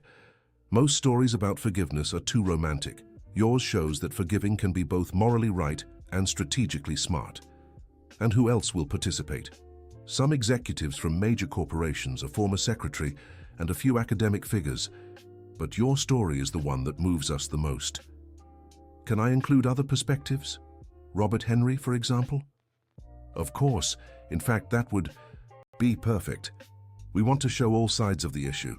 The documentary was filmed over 3 months. Interviews with Michael took place at the company, at home, and in his university office. Robert Henry came from Denver specifically to participate. It was the first time in years they sat face to face for a long conversation about past events. "Robert," the director asked, What's it like living with the guilt of betraying someone who trusted you? It's painful every day, Robert Henry answered. But it's also motivating, because it reminds me never to make decisions out of desperation again. And what changed in you after all this? I learned the difference between temporary problems and permanent decisions. My financial troubles were temporary, but betrayal could have had permanent consequences. What was the process of forgiving yourself like? Much harder than being forgiven by Michael. It took me years to accept that I'd made a grave mistake, but that it didn't define me as a person. During Michael's interview, the director asked a question that caught him off guard. Michael, if Robert Henry died tomorrow, would you have any regrets about how you handled the situation? Michael thought for a long moment. No, I'm at peace with the decisions I made. If something happened to him, I'd know our last conversation was cordial and that there's no bitterness between us. And if you died tomorrow, I'd also be at peace. I know I've left a legacy of forgiveness and reconciliation for my children and the people who work with me. The documentary was released in September and had a major impact. It aired on several television networks and won 2 documentary film awards. But what impressed Michael most was the public's reaction. Thousands of people sent messages sharing how the story inspired changes in their own lives. One message that particularly stood out was from a businessman in Miami. Professor Michael, I watched the documentary with my family. My 16-year-old son said he wants to be like you when he grows up. Not a famous businessman, but a person who chooses to do good even when it's hard. Thank you for showing that true success is measured by character, not money. By the end of 2042, Michael's life was in perfect balance. At 43, he had built a solid reputation as both a businessman and an educator. His company employed over 200 people and was a benchmark for quality and ethics in the region. His university courses had waiting lists, and his lectures continued to fill auditoriums across the country. But for him, his greatest success was still his family. Elizabeth was in her final year of high school and had already been accepted into one of the best engineering schools in the country.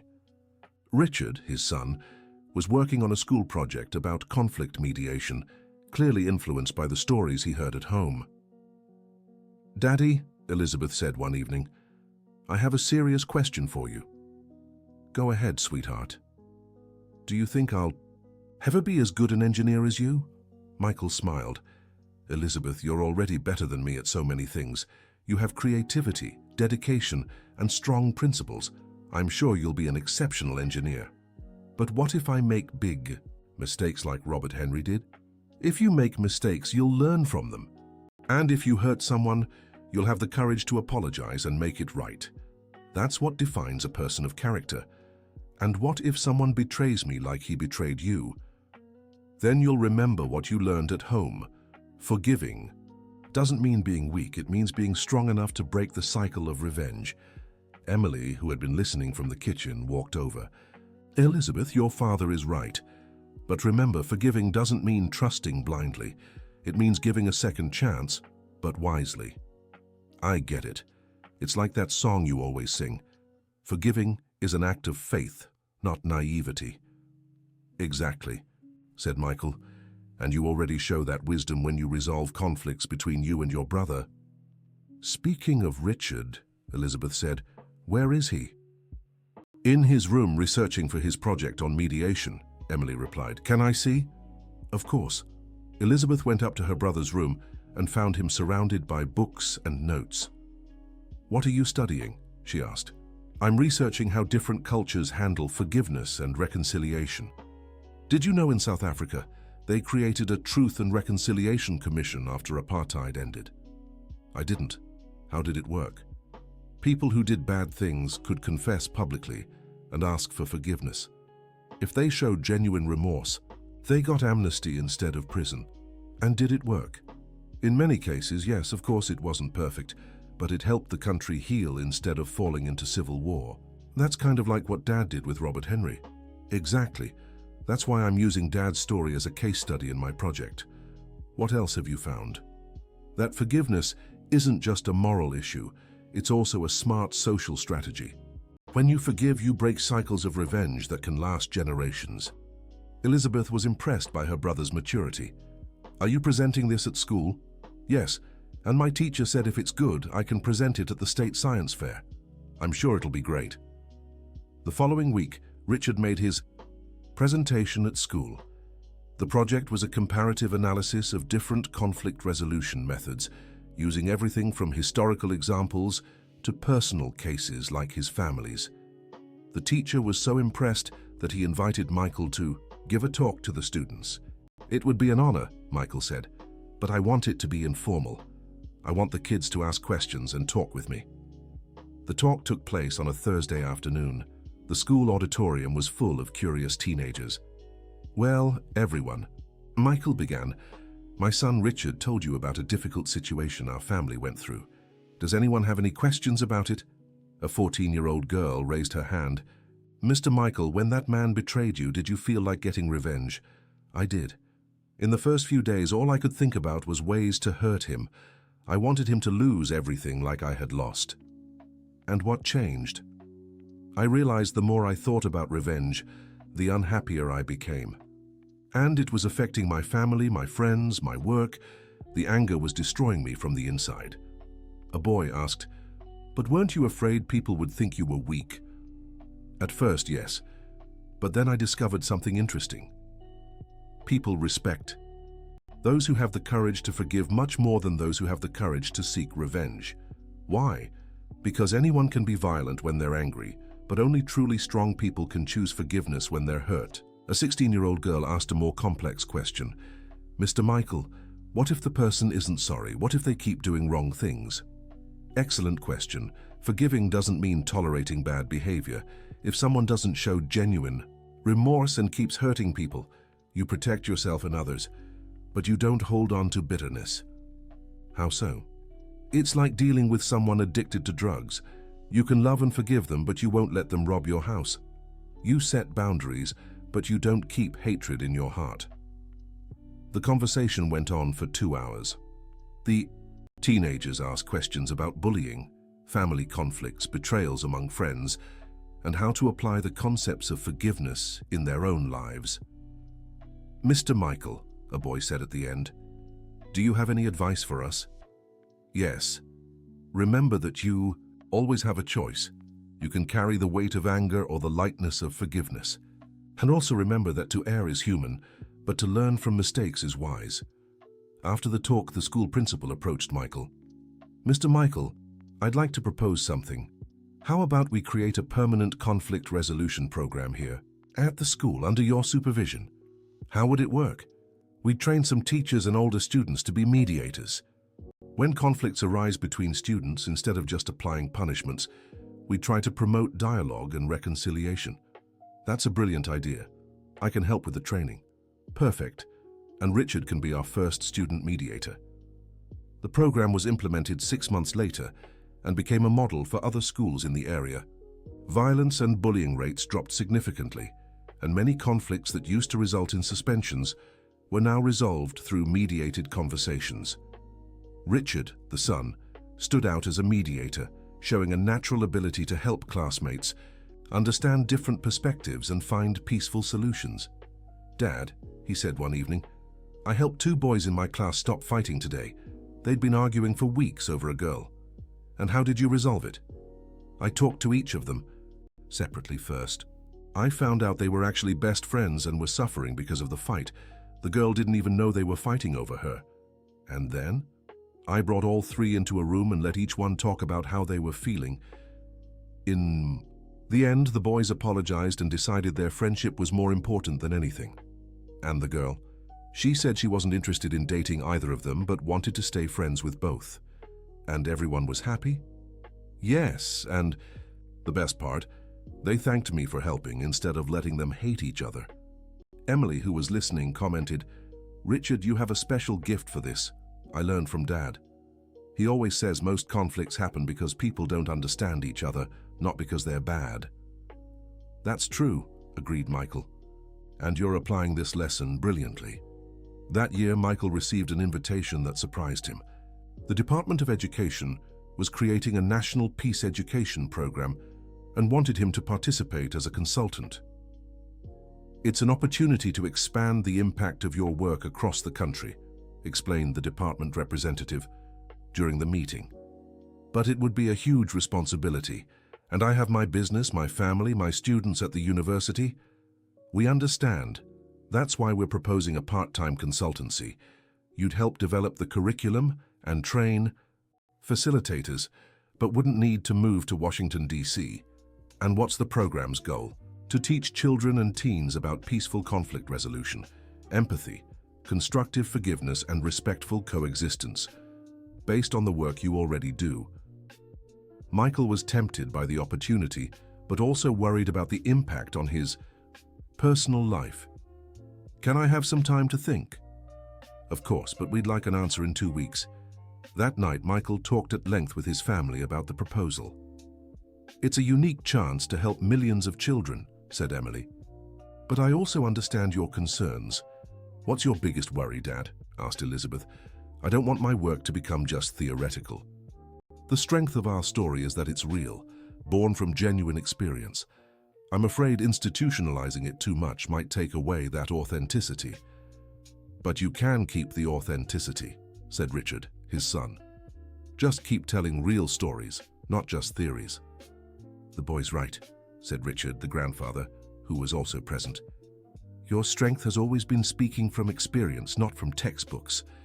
And I can help more with the business, offered Elizabeth. I'm already in. College anyway, I can work part-time. And I can help with local talks, said Richard, the son. I already know how to tell our story almost as well as you. Margaret, who had been knitting silently, finally spoke. Michael, my son, when you were young and went through that crisis, I told you a united family overcomes any challenge. Now that you have a chance to help thousands of families, we'll support you again. So you think I should accept? We think you should follow your heart, said Emily. Which would you regret more, accepting and finding it wasn't what you expected, or refusing and always wondering, what if? Michael stayed awake all night thinking. By morning he had his answer. He called the department representative. I accept the proposal, but with some conditions. What are they? First, I want to include my family in the process. My youngest son is a natural mediator and can help connect with teen audiences. Second, I insist all materials include real stories, not just abstract concepts. Third, I want the program to allow regional adaptations respecting cultural differences across the country. Perfect. In fact, these conditions make the proposal even better. The program development work took a year. Michael traveled to Washington, D.C. twice a month, always accompanied by a different family member in rotation. During one of these trips, when Richard, the son, went with him, they were on the plane when the boy made an observation that surprised him.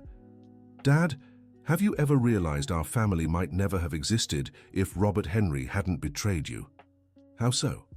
If he hadn't done that, you'd never have become a partner in the company so young. You'd never have given talks. You'd never have met so many important people. And maybe you'd never have had time to teach us everything you did. Michael grew thoughtful. That's an interesting way to look at things. And there's more.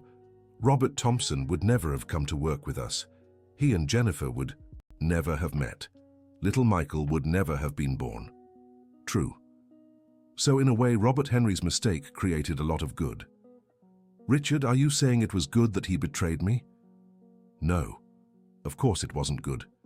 He did something wrong and everyone suffered, but you chose to turn something bad into something good. And that made all the difference. Very wise for a 13-year-old boy. I learned from the best teacher in the world. Who? You, Dad. The national program was launched in 2044 under the name Bridges of Peace, Education for Coexistence. It started as a pilot project in 500 schools across all regions of the country. The preliminary results were impressive. In participating schools, violence rates dropped by 40% in the first semester. Even more importantly, research showed that children were bringing the concepts home, helping to resolve family conflicts. A teacher from Portland wrote to Michael, Professor, yesterday a 10-year-old student told me she used mediation techniques to help her parents stop fighting. She said she remembered your story with Robert Henry and thought if you two could make peace, her parents could too. During the official launch of the program, Michael was invited to a dinner with officials. in Washington, D.C. Among the attendees were the Secretary of Education, some governors and other education experts. "Professor Michael," said the Secretary during his speech, "you've achieved something very few educators do, turning personal experience into a tool for social change. Mr. Secretary, the credit isn't mine alone. It belongs to my whole family and everyone who believed forgiveness could be more powerful than revenge." After dinner, a journalist approached Michael for an interview. "Professor, what would you say was the biggest lesson you learned from this journey?" "That our worst experiences can become our greatest tools to help others. The betrayal I suffered was terrible at the time, but it taught me things I never would have learned otherwise. And if you could give advice to someone going through, say, a similar situation, I'd say pain is inevitable, but suffering is optional. You can choose to carry the pain as a burden that holds you back or as a lesson that helps you grow. And for those who made the mistake, for those who betrayed someone's trust, it's never too late to ask for genuine forgiveness and try to mend what was broken. But forgiveness doesn't erase consequences. You must take responsibility for your mistakes and work to rebuild trust." 6 months after the national program launched, Michael received an unexpected call. It was from Charles Wilson, owner of the former Wilson Construction. "Professor Michael, I hope I'm not bothering you. My name is Charles Wilson." Michael was surprised. "Hello, Charles, how can I help you? I'd like to speak with you in person, if possible. It's about, well, what happened years ago between my company and yours." "Of course. When would you like to meet? Could you come to my office tomorrow?" "I know it's a lot to ask, but it's important." "I can. Where is it?" "Actually, I don't have an office anymore. My company went bankrupt 3 years ago. Could we meet at a coffee shop?" They arranged to meet at the same cafe where Michael had spoken with Jennifer years earlier during the investigation into Robert Henry. Charles was a man around 50, well-dressed, but with the look of someone who had faced hardships. He was visibly nervous when Michael arrived. "Professor Michael, thank you for coming. I know this can't be easy for you." "No problem, Charles. What did you want to talk about?" "I want to apologize, formally and sincerely." Michael was surprised. "Apologize for what?" "For what my company did 15 years ago. When we received the information about the bridge project, I knew something was wrong. No one gets access to such precise data by accident." "But you didn't investigate?" "No, I was so desperate to secure that contract that I chose not to ask questions. And when I found out you had been fired because of it, I did nothing to clarify the situation." "Why are you telling me this now?" Charles took a deep breath. "Because I watched the documentary about your story, and because my teenage son asked me how I could sleep at night, knowing I had harmed an innocent family." "And how did you respond?" "I said it was just business, but he replied that ethical business never harms the innocent, and that if I were truly a good businessman, I would have investigated the source of that information." Michael was impressed by the maturity of Charles's son. "He's right," Charles continued. "My company started declining right after that contract. Other clients found out how we'd acted and lost trust in us. Within 5 years, we lost 80% of our clientele. I'm sorry to hear that." "Don't be. It was the consequence of my choices. But what hurts the most is knowing that while I destroyed my own company with questionable decisions, you built an empire based on ethics." "Charles, it wasn't about building an empire. It was about rebuilding relationships. That's exactly what my son can't understand. How you managed to forgive even those who wronged you directly." "And what did you tell him?" "That I didn't know. That's why I'm here. I want to learn, and I want to try to make things right, even if it's too late." Michael studied Charles's face. He saw sincerity there, but also desperation. "Charles, you said your company went bankrupt. How are you supporting yourself?" "I work as a freelance consultant. I earn little, but it's enough for the basics." "And your family?" "My wife has been very understanding. We had to sell the big house and move to a smaller apartment, but she stood by me. My son is in public school now, but he's a bright and understanding boy." "How old is he?" 16. He wants to be a lawyer specializing in business ethics. Says he wants to help other businessmen avoid the mistakes I made." "He sounds like a good kid." He's the best son a father could ask for, and he's the reason I'm here. I want him to be proud of his father, not ashamed." Michael was silent for a few minutes, thinking. "Charles, can I ask you a direct question?" "Of course. What do you want from me?" "Forgiveness, help, a second chance. Honestly, I don't know if I deserve any of those things, but my son challenged me to at least try to do the right thing." "And what would the right thing be, in your opinion?" "To publicly take responsibility for what happened. To clarify that you were unfairly accused because of information my company knew was obtained unethically. That won't change anything for me, Charles. My reputation has been cleared for years. I know, but it will change something for me. And maybe it'll help my son understand that even when we make terrible mistakes, it's still possible to try to do what's right." Michael smiled. "Your son sounds very wise." "Yeah. Sometimes I think he's more mature than I am." "Charles, can I suggest something?" "Sure. Instead of making a public statement about the past, how about you and your son come to one of my talks? Then we can discuss how you can channel your experience constructively." "How do you mean?" "You made serious mistakes as a businessman. Your story could be a valuable lesson for others. Have you ever thought about giving a talk on the dangers of making unethical decisions when desperate?" Charles was surprised. "You'd give me that opportunity, after everything?" "Charles, everyone deserves a second chance, especially when they show genuine remorse and want to make a difference. But how can I lecture on business ethics? My own company went under because of unethical practices. Exactly for that reason. Who better to warn about the dangers than someone who's already fallen into them?" They talked for another 2 hours. Charles shared details about how unethical decisions had gradually eroded his company and his reputation. Michael offered insights on rebuilding credibility and purpose after big mistakes. "Charles," Michael said at the end, "I'll make you a proposal. How about you write a book about your experience, an honest account of how questionable decisions can destroy a business?" "Who would want to read a book about my failures? Thousands of business owners facing tough times who need a warning about the dangers of unethical shortcuts." "But I'm not a writer.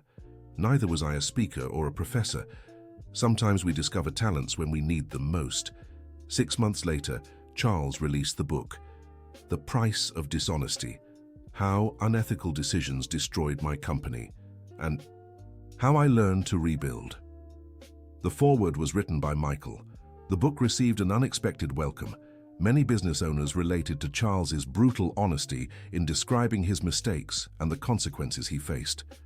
During the launch at Ialmotet, a bookstore in New York City, Charles was asked by a reporter, "Mr. Charles, wasn't it difficult to expose your mistakes so publicly?" "It was very hard. But my son taught me that courage isn't about never being afraid.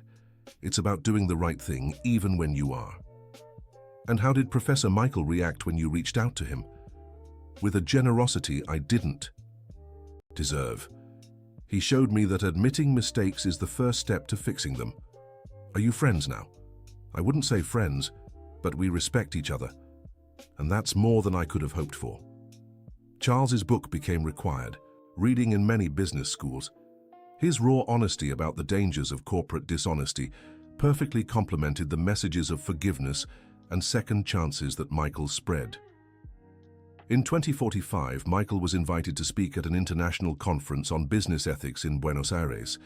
It was his first international talk. "Uncle, are you leaving the country?" joked Richard, his grandfather, when he heard about the invitation. "Yes, I am, just for 3 days. Be careful not to become an international celebrity and forget about us here." "Never. My strength comes from staying connected to you and our community." The talk in Buenos Aires was a success. Business leaders from across Latin America listened as Michael shared his story and advocated for forgiveness as a leadership tool. During the Q&A, a Uruguayan entrepreneur made an interesting observation. "Professor Michael, your story is inspiring, but don't you think it's too specific to US culture? Does forgiveness hold the same power in other cultures?" "Great question. Actually, while studying for the National Education Program, I found that all cultures have traditions of forgiveness and reconciliation. They may take different forms, but the principle is universal." "Can you give examples?" In Japan, there's the concept of gamen and kansha, endurance and gratitude. In African culture, ubuntu, I am because we are. In the Arab world, sulh, reconciliation, based on restorative justice. All recognize that broken relationships need healing, not destruction. And how do we apply this in business? By understanding that companies are built on relationships. And healthy relationships require the ability to forgive mistakes, learn from conflicts, and move forward together. After the lecture, Michael was approached by an Argentine businesswoman who had attended the conference. "Professor Michael, my name is Victoria Martinez. I have a proposal for you." "What kind of proposal?" "I'd like to translate your book into Spanish and distribute it in Argentina and Chile. I believe your message could impact many business people here.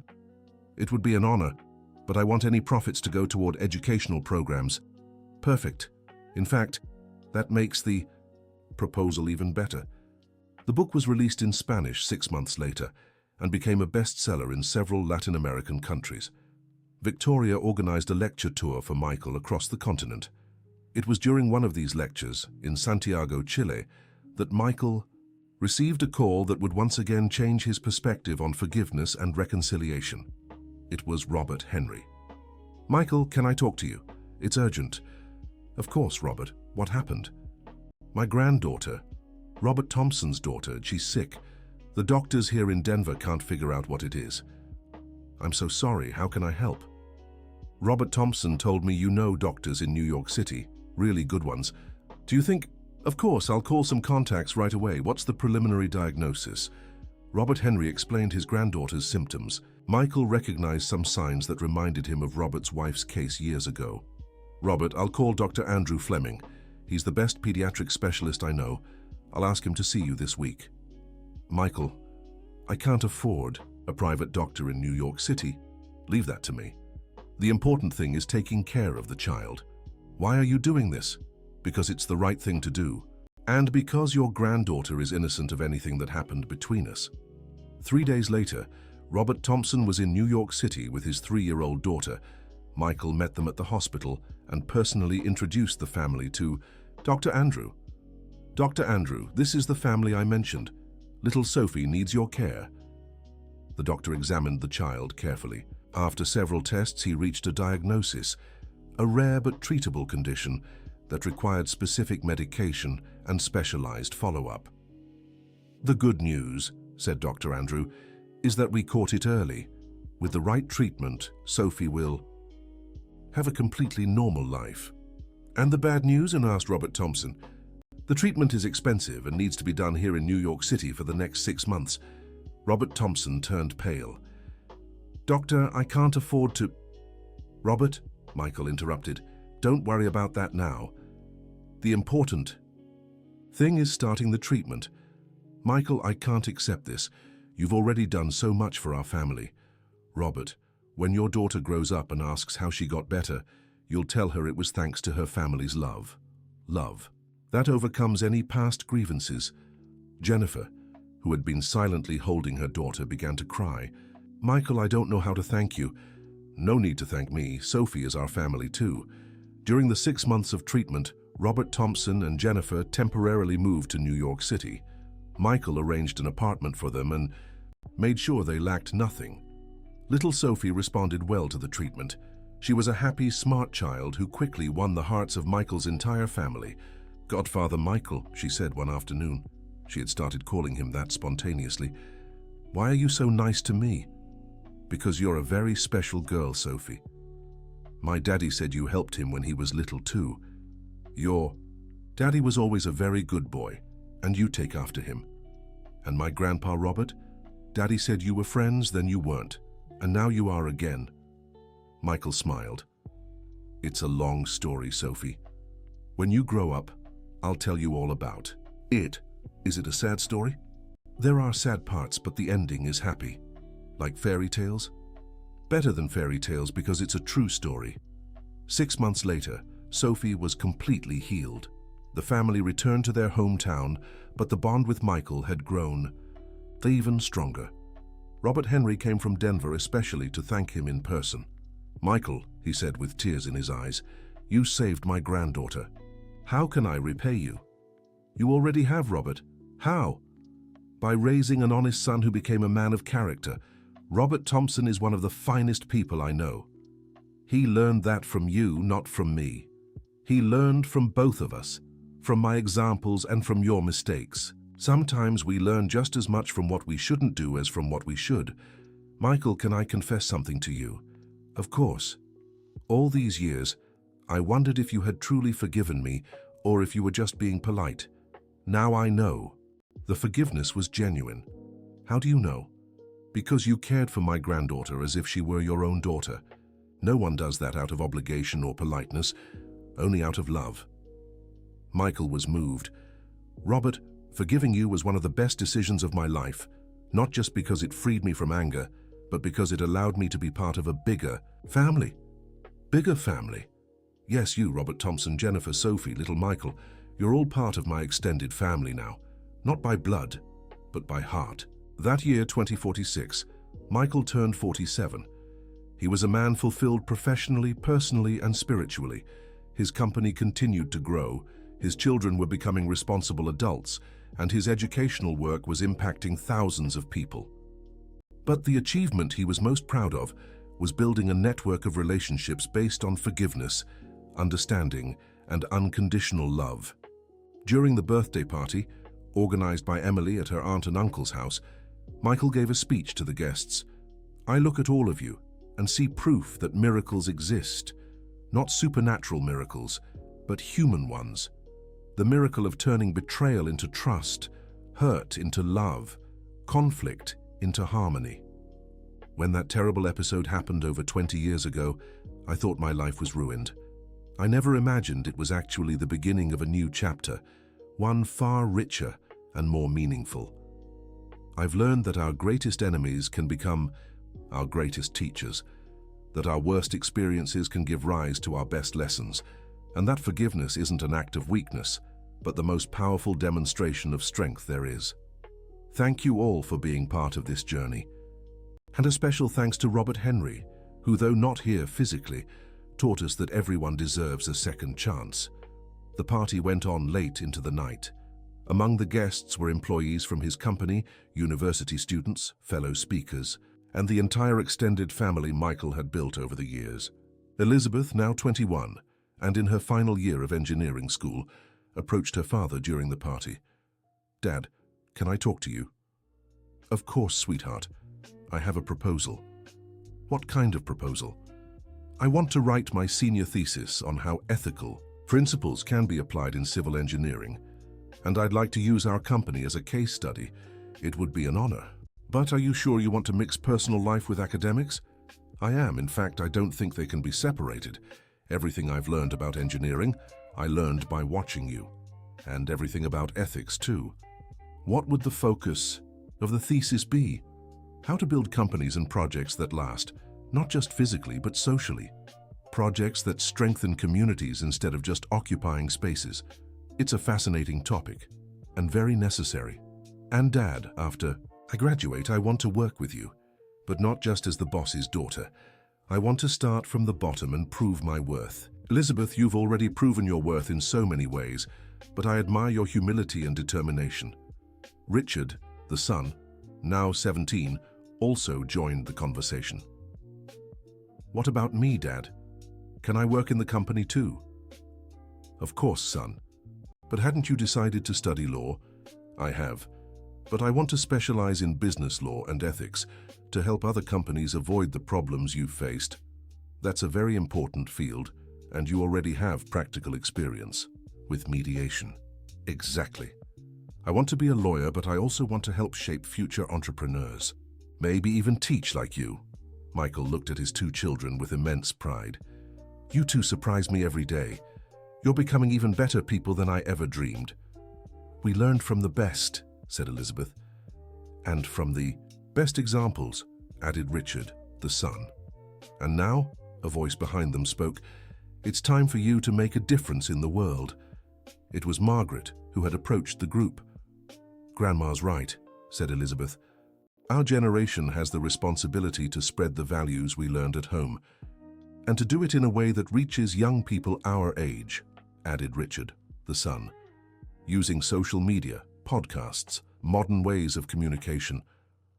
Michael smiled. So we're planning an ethical revolution led by the new generation? Exactly, both children said in unison. Then you have my full support and my experience at your disposal.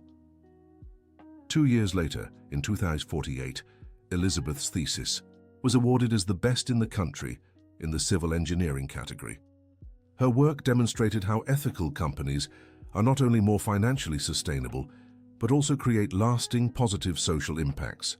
Richard, the son, was in his final year of high school and had already been accepted into one of the top law schools in the country. His school mediation project had spread throughout the entire municipal education network. During Elizabeth's graduation, Michael was invited to give the commencement speech. "Dear graduates," he said, "you're becoming engineers in a time of great challenges: climate change, social inequality, corporate ethical crises. It may seem daunting, but it's actually a unique opportunity. You have the chance to build not just bridges, buildings, and roads, but to build a better world. And for that, mastering the technical skills isn't enough. You must master the art of relating to people ethically and respectfully. Remember, concrete structures may last decades or centuries, but structures of character last forever and influence generations. Be the engineers who build bridges over rivers, but also be the engineers who build bridges across human differences." After the ceremony, Elizabeth officially joined the company as a junior engineer. Her first mission was to lead an affordable housing project, applying everything she'd studied about ethical construction and social impact in practice. The project was a success. The homes weren't just technically flawless, but were designed to strengthen the sense of community among residents. They included shared spaces, communal green areas, and even a small library. "Elizabeth," Michael said when they visited the completed project, "you've exceeded all my expectations. I just applied everything I learned by watching you, Dad. The difference is, I had the privilege of starting with the knowledge that building isn't just about physical structures." "And now? What's the next challenge?" "I want our company to be a national leader in responsible social construction. Not just building houses, but building communities. And how do you plan to do that?" "First, by creating an internship program for young people from the communities where we build. Second, by developing projects that always include spaces for connection and personal growth. Third, by establishing partnerships with local organizations to ensure our projects have a lasting impact. These are excellent ideas. You have my full support. And there's something even more important." "What?" "I want to document our methodology and teach it to other construction companies, not as competitors, but as partners in the mission to transform the industry." Michael was moved by his daughter's generosity. "Elizabeth, are you proposing we share our trade secrets with competitors?" "Dad, didn't you do exactly that? When you started giving talks on business ethics, you could have kept those lessons just for our company, but you chose to share them with everyone." "That's true. So I'll follow your example. If we truly want to change the world, we can't do it alone. We need to create a movement." That year, Michael's company was nationally recognized as the most ethical in the construction sector. But the award that made him proudest was when Business Week named Elizabeth one of the young leaders transforming the United States. "Dad," she said when she heard the news, "this recognition isn't just mine. It belongs to our whole family." "How so?" "Because I only got here because I had incredible role models at home. You, Mom, Grandpa Richard, Grandma Margaret, even Richard with his lessons on mediation. And also because you had the courage to dream big and work hard to make those dreams come true." "True, but the dreams came from the values I learned here." During the award ceremony, Elizabeth gave a speech that moved the audience. "This award represents more than individual recognition. It's proof that strong family values can create significant social impact. I grew up in a family that taught me success isn't measured just by profits, but by how many lives you touch positively, and that the greatest leaders aren't Those who never fail, but those who learn from setbacks and teach others to do the same. I dedicate this award to my father, who taught me that forgiveness is an act of courage. To my mother, who taught me that love is a daily choice. To my grandparents, who taught me that family is who accepts you at your worst and celebrates you at your best. And I especially dedicate it to my brother Richard, who at 19 is already a natural mediator and reminds me every day that our generation has the power and responsibility to build a better world. The audience rose in an emotional standing ovation. Backstage, William wiped away tears of pride. After the ceremony, a journalist approached Michael. "Professor Michael, how does it feel to see your daughter receive this recognition?" "I feel my greatest work wasn't the buildings I constructed, but the values I helped build in my family." "And what do you consider your biggest contribution to shaping her character?" "Showing through actions that forgiving doesn't mean being weak, and that doing the right thing isn't always doing the easy thing. She often mentions the importance of family in shaping values." "What's your recipe for raising ethical children?" "There's no magic formula, but I believe in 3 principles. First, be the example of what you want to teach. Second, explain your decisions so they understand the why behind the values. Third, give them opportunities to practice those values in real situations. And the most important, remember you're raising future adults, not obedient children. The goal is for them to develop their own moral compass, not just follow your rules." At the end of 2048, the family received a special letter. It was from Sophie, Robert Henry's granddaughter, now 8 years old. "Dear Godfather Michael, Mum, helped me write this letter because I want to thank you for everything you've done for our family. Today at school, the teacher asked us to write about our heroes. I wrote about you. Not because you have superpowers, but because you have a real superpower. You can turn enemies into friends. Daddy told me that Grandpa Robert did something bad to you a long time ago, but you forgave him. And because of that, we're all one big happy family now. When I grow up, I want to be a doctor to heal sick people, just like you healed our family. Not their bodies, but their hearts. Thank you so much for being my godfather in heart. Love, Sophie. P.S. Mom said you like stories with happy endings. Our story has a happy ending because of you." Michael read the letter aloud to the whole family during Sunday dinner. There wasn't a dry eye at the table. "Sophie is right," said Margaret. "Our story really does have a happy ending." "We're not at the end yet," said Richard, the grandfather. "We still have so much to live and so much to build." "That's true," agreed Emily. "But we can already say we're writing a beautiful story. And a story that will continue through our children and grandchildren," added Michael. "Dad," said Richard, the son, "can I ask you something?" "Of course. If you could go back in time and stop Robert Henry from betraying you, would you do it?" Michael thought carefully about his answer. "You know, Richard, that's a question I ask myself sometimes. And the answer is no." "Why?" "Because if that hadn't happened, I'd be a different person today. Less compassionate, less wise, less able to understand human complexity. And our family would be different too." "How so?" "You wouldn't have grown up hearing stories about forgiveness and second chances. You wouldn't have met Robert Thompson, Jennifer, or Sophie. You wouldn't have seen firsthand how pain can turn into growth." "So you're grateful for the betrayal?" asked Elizabeth. "I'm not grateful for the betrayal itself. I'm grateful for how our family chose to handle it. And I'm grateful for the lessons we learned and the lives we've touched because of them." "That's a very mature perspective," commented Emily. "It's a perspective I only developed with time and with your support. Back when it happened, all I felt was anger and disappointment." "And now?" asked Margaret. "Now I feel gratitude.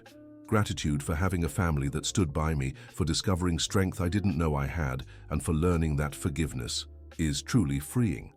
3 months later, Michael received a surprising invitation. The United Nations organization wanted him to speak at a conference on post-conflict reconciliation. "Professor Michael," said the UN representative during the call, "your work on forgiveness in business relationships has caught our attention. We'd like you to share your experiences at a conference on how societies can heal after periods of conflict." "But my experience is very specific. It was a personal and business conflict, not a social or political one." Exactly why we find it valuable. The basic principles of reconciliation are universal, no matter the scale of the conflict. And where is the conference? In Geneva. Diplomats, social leaders, and conflict resolution experts from around the world will be there. Michael hesitated. It was a unique opportunity, but it also meant stepping out of his comfort zone and addressing issues far more complex than his. Personal experience. Can I think about it? Of course, but we'd need an answer in 2 weeks. That night, Michael discussed the proposal with his family. It's an incredible opportunity, said Elizabeth. Your ideas could help resolve much larger conflicts. But it's also a huge responsibility, said Emily. International conflicts are far more complex than business problems. True, agreed Richard, the son. But the basic principles are the same. Listen, understand, forgive, rebuild. What do you all think I should do? Go, said Margaret. You've spent 20 years proving your methods work on a small scale. Now it's time to see if they can work on a larger one too. What if I make a fool of myself? What if they find out I'm just a small-town businessman with no knowledge of international diplomacy? Then you'll be a small-town businessman who had the courage to try to make a difference in the world, said Richard, the grandfather. And that's already more than most people do.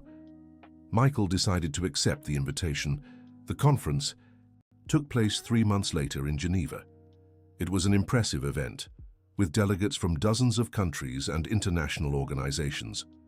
During his presentation, Michael shared his personal story but focused on the universal principles he had identified. 1. Acknowledgement. All parties must recognize that harm was done. 2. Responsibility.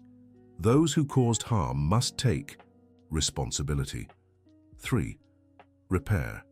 Concrete efforts to fix what was broken. 4. Reconciliation. Rebuilding relationships based on renewed trust. 5. Renewal.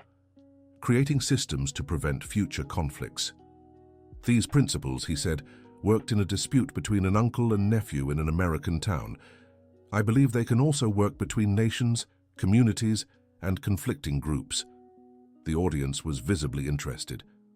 During the Q&A, an African diplomat asked, Professor Michael, how do you apply these principles when one side shows no genuine remorse?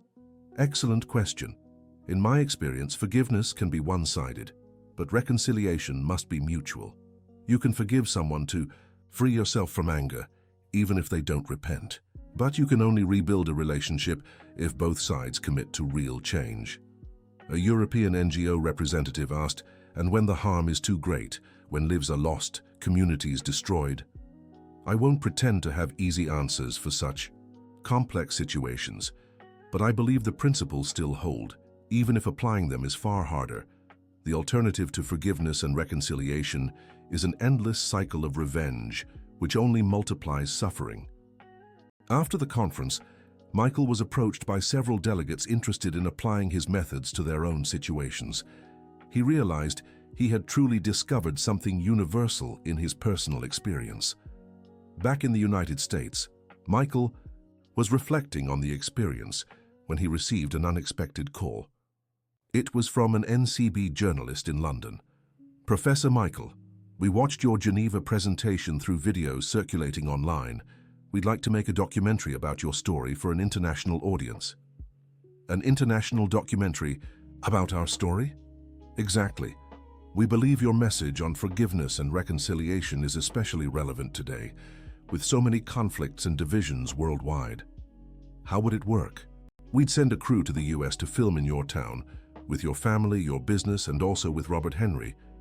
We want to show how forgiveness truly worked in practice. Would it be in English? Yes, but with subtitles in Portuguese. And it would be distributed globally through NCB International. Michael was tempted but also concerned. Can I talk to my family before deciding? Of course, this decision affects all of you. The family gathered that evening to discuss the proposal. Dad, said Elizabeth, this is much bigger than anything we imagined. Your story could inspire people all over the world. But it could also expose us in ways we're not prepared for, said Emily. International documentaries might bring consequences we can't foresee. What kind of consequences? Asked Richard, the son. Loss of privacy, Pressure to be perfect examples all the time, criticism from people who won't understand our culture or context, explained Emily. Those are valid concerns, agreed Michael, but we also have the chance to show the world there are different ways to handle conflict. And we have the opportunity to honor everyone who helped us on this journey, added Margaret. Robert Henry, Robert Thompson, Jennifer, so many people who were part of this story. Do you think we should accept? I think we should, said Richard, the grandfather, but with clear conditions on how we want to be portrayed. What kind of conditions? That they show our story honestly without romanticizing or over-dramatizing it, that they include all perspectives, and that they make it clear we're not perfect, just people who made some right choices. The family decided to accept the offer. The documentary was filmed over 3 months, with the NCB crew following the family's routine, interviewing people in the community, and documenting the real impact their story had. The most emotional part of filming was when Robert Henry came from Denver to participate. It was the first time in years that he and Michael had appeared on camera together. Robert, the director asked, how does it feel to return to this place, where everything happened? It's emotional and difficult at the same time. This place represents both my biggest mistake and my greatest life lesson. And Michael, how do you feel seeing Robert here again? I feel like we've come full circle. We started as uncle and nephew, went through a phase as betrayer and betrayed, and now we're simply two people who learned a lot from each other. Are you friends today? We're two people who respect each other and root for each other's success, Michael replied. I don't know if that's friendship in the traditional sense, but it's something important and genuine. It's more than I could have hoped for, added Robert Henry. And it's enough for me. The documentary, titled Building Bridges, An American Story of Forgiveness, was released in January 2050 and had a global impact. It was screened in over 50 countries and won 3 international documentary awards. More important than the awards were the messages Michael began receiving from people worldwide, from a German businessman. Professor Michael, your story inspired me to reach out to a former business partner I fought with 5 years ago. We made peace and are even planning a new project together. From an Australian teacher, I use your story in my conflict resolution classes. My students are always amazed by the transformative power of genuine forgiveness. From an American college student, Professor, I'm writing my thesis on how business conflicts can be resolved through restorative justice principles. Your experience is my main reference.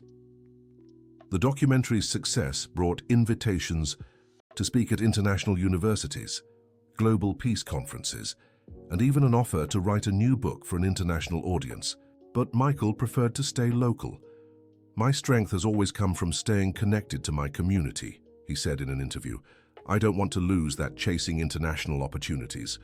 Instead, he and Elizabeth decided to create a school for ethical leadership in their own town, a place where young entrepreneurs could learn not just management techniques, but principles of values-based leadership.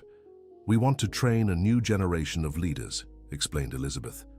During the school's launch, leaders who understand that true success includes social responsibility. The school opened in 2051 with 50 students. Classes were taught by Michael, Elizabeth, and guest professors who shared the vision of ethical leadership. One of the most popular classes was called Turning Conflict into Opportunity, where Michael shared his story and students analyzed real cases of companies that had overcome crises through ethical changes. Richard, his son, now a law graduate, also joined the team as a professor of mediation and restorative justice. It's amazing to see how students respond to these ideas, he told Michael after a class. They come in thinking leadership is about power and control and leave understanding it's about service and responsibility. That's exactly the transformation we hoped for, replied Michael.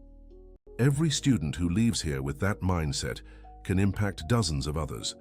During the school's second year, something unexpected happened. Robert Thompson, who had become general manager of Michael's company, asked for a private conversation. Michael, I need to tell you something important. Of course, Robert, what is it?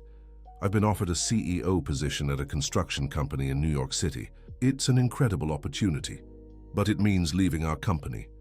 Michael felt both pride and sadness. Congratulations, Robert, you deserve it. How are you feeling? Torn. On one hand, it's the chance of a lifetime. On the other, I feel like I'm abandoning the family that took me in. Robert, a loving family doesn't hold you back. They want you to grow and be happy. If this opportunity matters to you, you have our full support.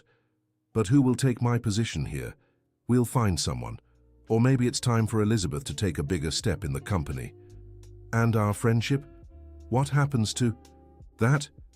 Our friendship doesn't depend on working in the same place. It will last forever. 3 months later, Robert Thompson moved to New York City to take on his new role. Jennifer secured a transfer to a school there, and the whole family settled in the capital. The farewell was emotional. The entire community gathered for a goodbye party at the town club. Robert, Michael said during his speech, you came to us as the child of someone who had made a mistake, but you quickly became family on your own merit. Carry our friendship in your heart and know you'll always have a home here. Michael, Robert replied, you taught me that family isn't just about blood but about shared values. I'll take those values wherever I go. Little Sophie, now 11, cried throughout the goodbye. Godfather Michael, I'll miss you so much. Me too, sweetheart, but New York City isn't far, and you can come visit whenever you want. Promise you won't forget me, Sans, I promise. And you promise to keep being that special girl and study hard to achieve your dreams, I promise. With Robert Thompson's departure, Elizabeth officially took over as general manager of the company. It was a big challenge, but she felt ready. Her first project as manager was ambitious, building a housing complex that would serve as a national model for sustainable social housing. I want it to be more than just houses, she explained to the team. I want it to be a complete community, with shared spaces, green areas, recycling systems, a community garden, and even a small school. It's an expensive and complex project, warned the team's senior engineer. I know, but if we can prove it's viable, it could be replicated in other cities. The social impact justifies the investment. The project took 2 years to complete. When it was finished, it exceeded all expectations. It wasn't just a housing complex, but a fully integrated community. The inauguration was a citywide event. The mayor made sure to invite journalists from various cities to see the project. This housing complex, said the mayor during the ceremony, represents the future of social housing in the United States. Congratulations to Mitchell Construction for proving it's possible to build with quality, sustainability, and social responsibility. Elizabeth was interviewed by several journalists during the event. Engineer Elizabeth, what was the biggest challenge in executing this project? Convincing some suppliers that we weren't just interested in the lowest price, but in the best quality. We had to educate the market about our values. And what would you consider the greatest success? Seeing the joy on the families' faces when they received their keys, and knowing we didn't just build houses, but opportunities for these families to grow and thrive. Does your company plan to replicate this model? We do. In fact, we're already in talks with other city governments interested in similar projects. And your father?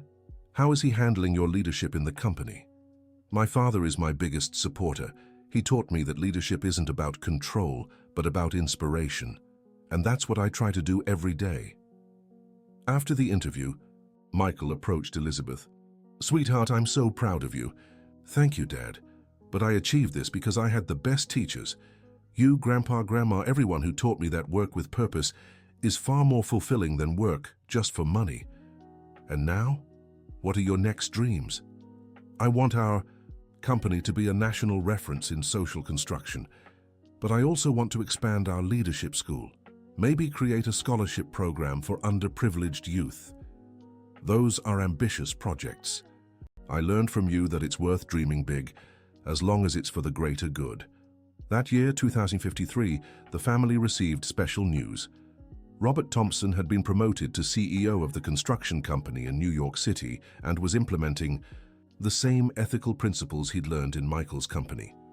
It's rewarding to see our values spreading through the people who've been part of this, Michael remarked when he heard the news. It's like planting seeds, said Margaret. You plant them, nurture them with care, and then watch them grow in places you never imagined.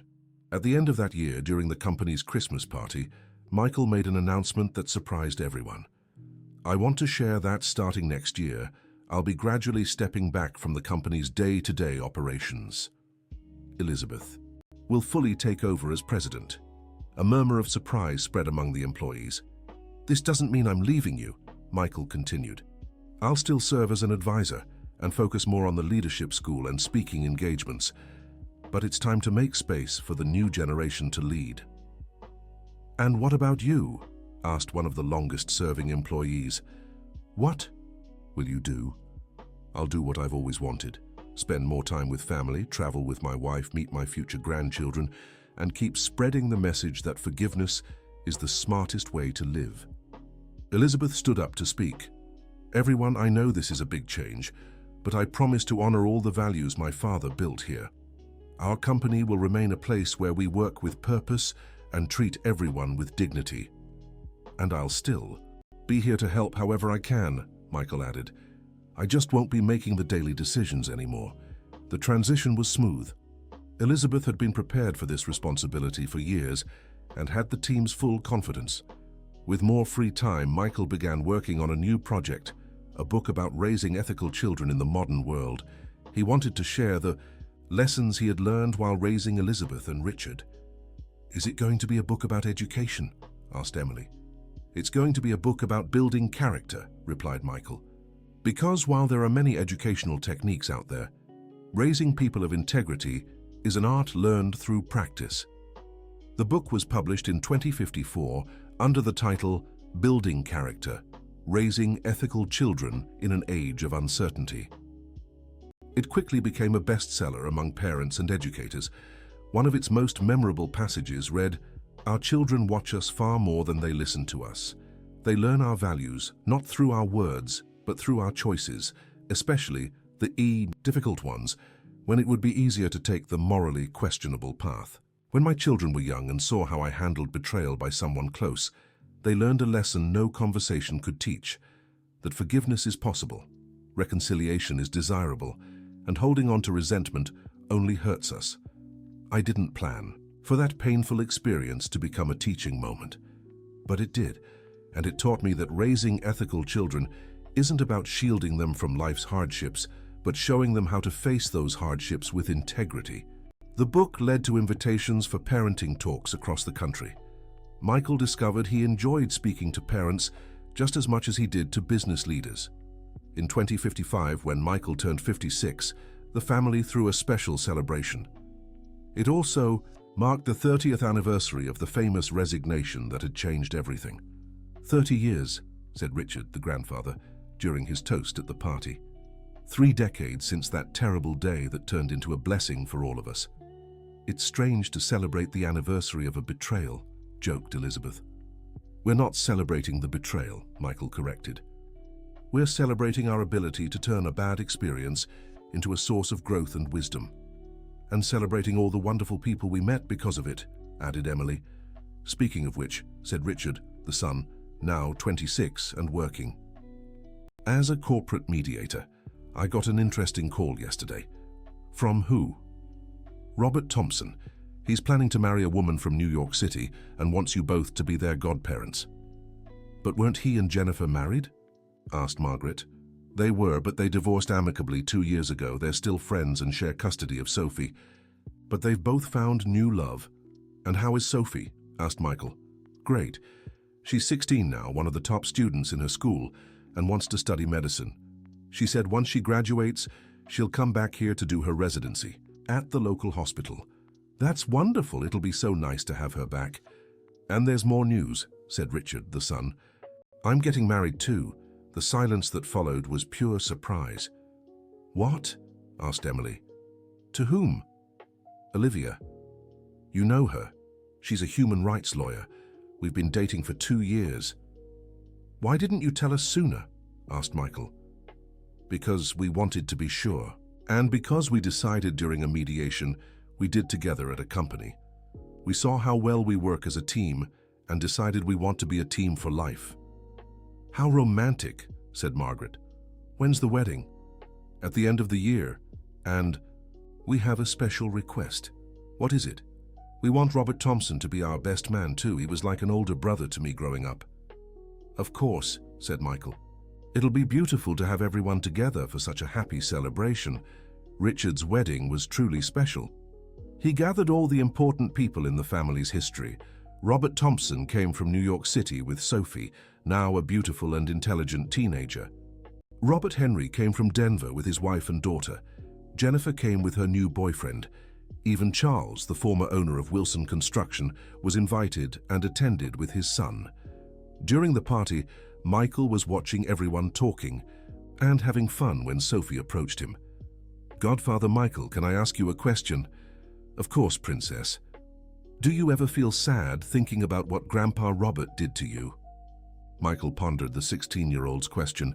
"You know, Sophie, sometimes I do feel sad. Not because of what he did, but because of the time we lost being at odds." "But you weren't at odds for very long." "That's true. But even a few months of family disputes are months wasted. Thankfully, we learned to cherish the time we have together. Godfather, can I tell you a secret?" "Of course. When I was little, I didn't understand why Dad would sometimes get sad when he talked about Grandpa Robert. Now that I'm older, I realize he felt guilty because of what Grandpa had done. And now? Now he talks about Grandpa with pride. He says Grandpa learned from his mistakes and became a better person, and that you taught our family it's possible to start over. Your father is right.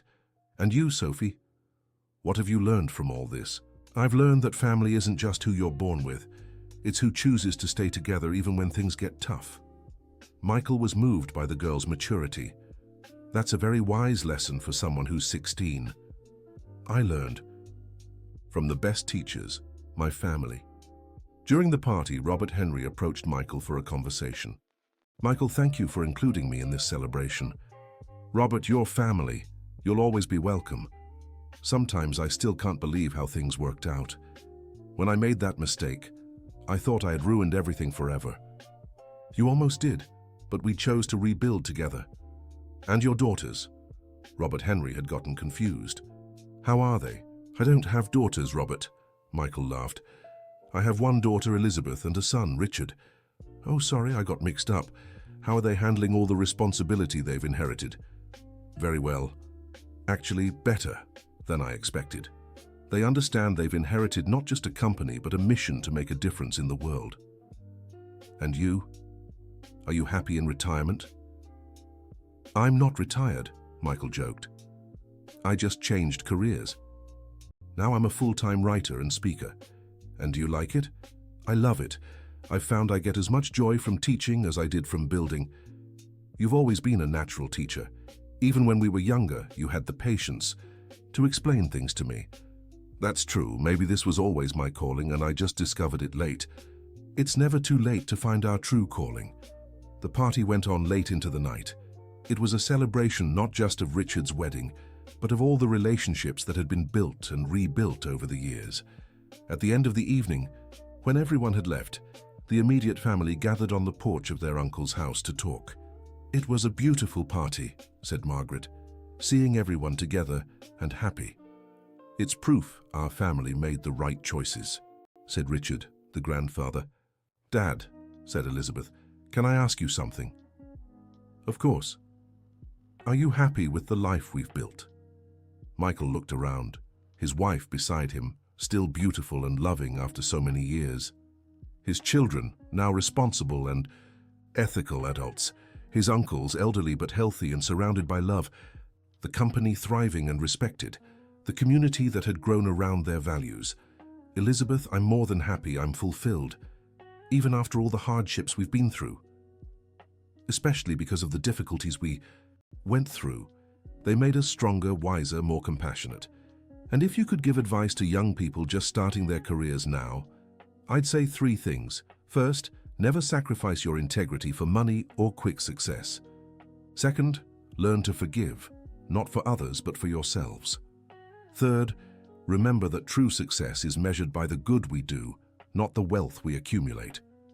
And for those going through struggles similar to ours, be patient, trust the process, and remember that our worst experiences can become our greatest tools to help others."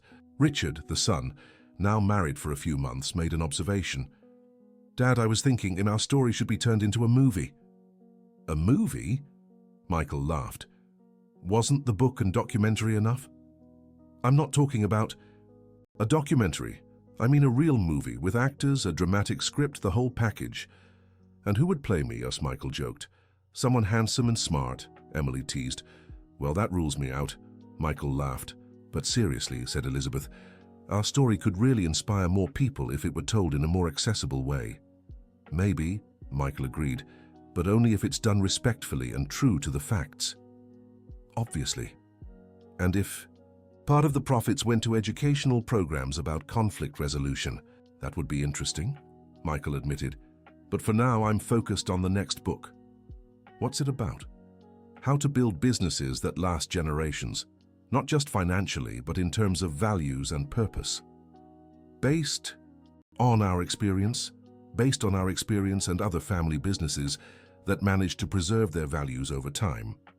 In 2056, Michael released his third book, Timeless Companies: How to Build Businesses That Survive Generations. The book analyzed cases of family businesses that had maintained their ethical values for decades or even centuries. The launch took place at a major bookstore in New York City, and Robert Thompson made sure to attend. "Michael," he said after the signing, "I want to thank you once again for everything you've done for our family." "Robert, you don't need to thank me anymore. You're family." "I know, but sometimes it's good to reaffirm our gratitude." "And how are things in New York City?" "Very well. The company is growing, I'm applying all the principles I learned from you, and my new wife is pregnant." "Pregnant? Congratulations. When's the due date?" "December. And if it's a boy, we want to name him Michael." "Robert, you don't have to." "We want to. And if it's a girl, she'll be named Hope, as Sophie suggested." "Sophie suggested Hope?" "Yes. She said if the first Michael brought hope to our family when she was sick, the second Michael could bring hope to the world." Michael was moved. "She's still such a wise girl. And she still says that when she graduates from medical school, she'll do her residency in your city. She wants to work at the same hospital where you took her when she was little. It'll be wonderful to have her back." That year, Michael and Elizabeth's Ethical Leadership School celebrated its 5th anniversary, having already trained over 300 young entrepreneurs. Many of them were applying the principles they'd learned in their own businesses and communities. One former student, named Mark, founded a consulting firm specializing in helping organizations resolve internal conflicts through mediation. Another, Letitia, started an NGO teaching forgiveness and reconciliation techniques to families in vulnerable situations. "It's rewarding to see the ripple effect of our work," Elizabeth remarked during a school evaluation meeting. "It's like that story about the stone thrown into the lake," said Michael. "We create ripples that spread far beyond what we can see. And the best part, we're creating multipliers. Every student who passes through here carries these values to dozens of others." "Exactly. And that's how we change the world, one person at a time, one relationship at a time." At the end of 2056, the family received a special visit. It was Sophie, now 17, and in her final year of high school, who came to spend the holidays in town. "Godfather Michael," she greeted him with a tight hug. "How I've missed this place." "We've missed you too, Princess. How were your studies?" "This year?" "Great, I was accepted into NYU's medical school. I'll start next year." "Congratulations, we're so proud." "And I'll make sure to come back here for my residency. I already spoke to the hospital director, and he said he'd be happy to take me when the time comes." "That's wonderful. We can't wait to have you back for good." During the visit, Sophie joined Michael for one of his leadership school lectures. "Sophie," one of the students asked afterward, "what's it like growing up in a family that lived this story of forgiveness?" "It's interesting," she replied. "On one hand, you learn from a young age that people are complex. No one is completely good or completely bad. On the other, you see firsthand that any conflict can be overcome if people are willing to truly talk. And isn't it hard to forgive someone who hurt your family?" "Well, I was very young when it all happened, so I don't have direct trauma. But I grew up hearing stories about how Grandpa Robert regretted what he did, and how everyone worked together to fix things. To me, it's a story of overcoming, not resentment. What about you? How do you plan to apply these lessons in your medical career? I want to work not just on healing the body, but also on healing emotional wounds and broken relationships. I think many physical illnesses stem from unresolved emotional issues. Michael was impressed by Sophie's mature answers. She had truly absorbed the family's lessons and was planning to apply them to her own life's mission. In 2057, something unexpected happened. Robert Henry, now 69, suffered a heart attack in Denver. He was hospitalized in critical condition. Robert Thompson immediately called Michael. "Michael, I need to tell you something. My father's in the hospital and the doctors don't know if he'll make it." "I'm so sorry, Robert. How can I help?" "He's asking to speak to you. Says he has something important to say before anything happens. I'll go to Denver today." "You don't have to do that, Michael. It's such a long trip." "Robert, he's family. Of course I'm coming." Michael traveled to Denver that same afternoon, accompanied by Emily. They found Robert Henry in the ICU, weak but conscious. "Michael, thank you for coming," he said weakly. "Don't mention it. How are you feeling?" "Like an old man who made mistakes but was blessed with forgiveness and a second chance." "Robert, save your strength. You'll be fine." "I don't know if I will. That's why I need to tell you something important." "What is it?" "I want you to know these last 15 years have been the best of my life. Not because of professional success, but because I learned to live at peace with myself. I'm glad to hear that. And you're the one who taught me that. When you forgave me, you didn't just free me from your anger. You showed me I could forgive myself too." "Robert, let me finish. I want you to know your generosity didn't just save my relationship with my family. It saved my relationship with myself. And I have one more favor to ask. Anything. If I don't make it, I want you to look after Robert Thompson and Sophie as if they were your own children. Not financially, they're fine, but emotionally, like a father at heart." "Robert, you don't even need to ask. They're already my children in my heart, and I want you to tell them how hard it was for me to forgive you, so they understand forgiveness isn't easy, but it's always worth it." "I'll tell them. One last thing. I want you to know I became a better man because of you, and I'll die in peace knowing I've left behind children and grandchildren who learned the importance of integrity." Michael held Robert Henry's hand. "Robert, you became a better man by your own choice. I just gave you the opportunity. You did the hard work of changing. Thank you, my friend. Thank you for everything." Robert Henry recovered from the heart attack, but it was clear his health was fragile.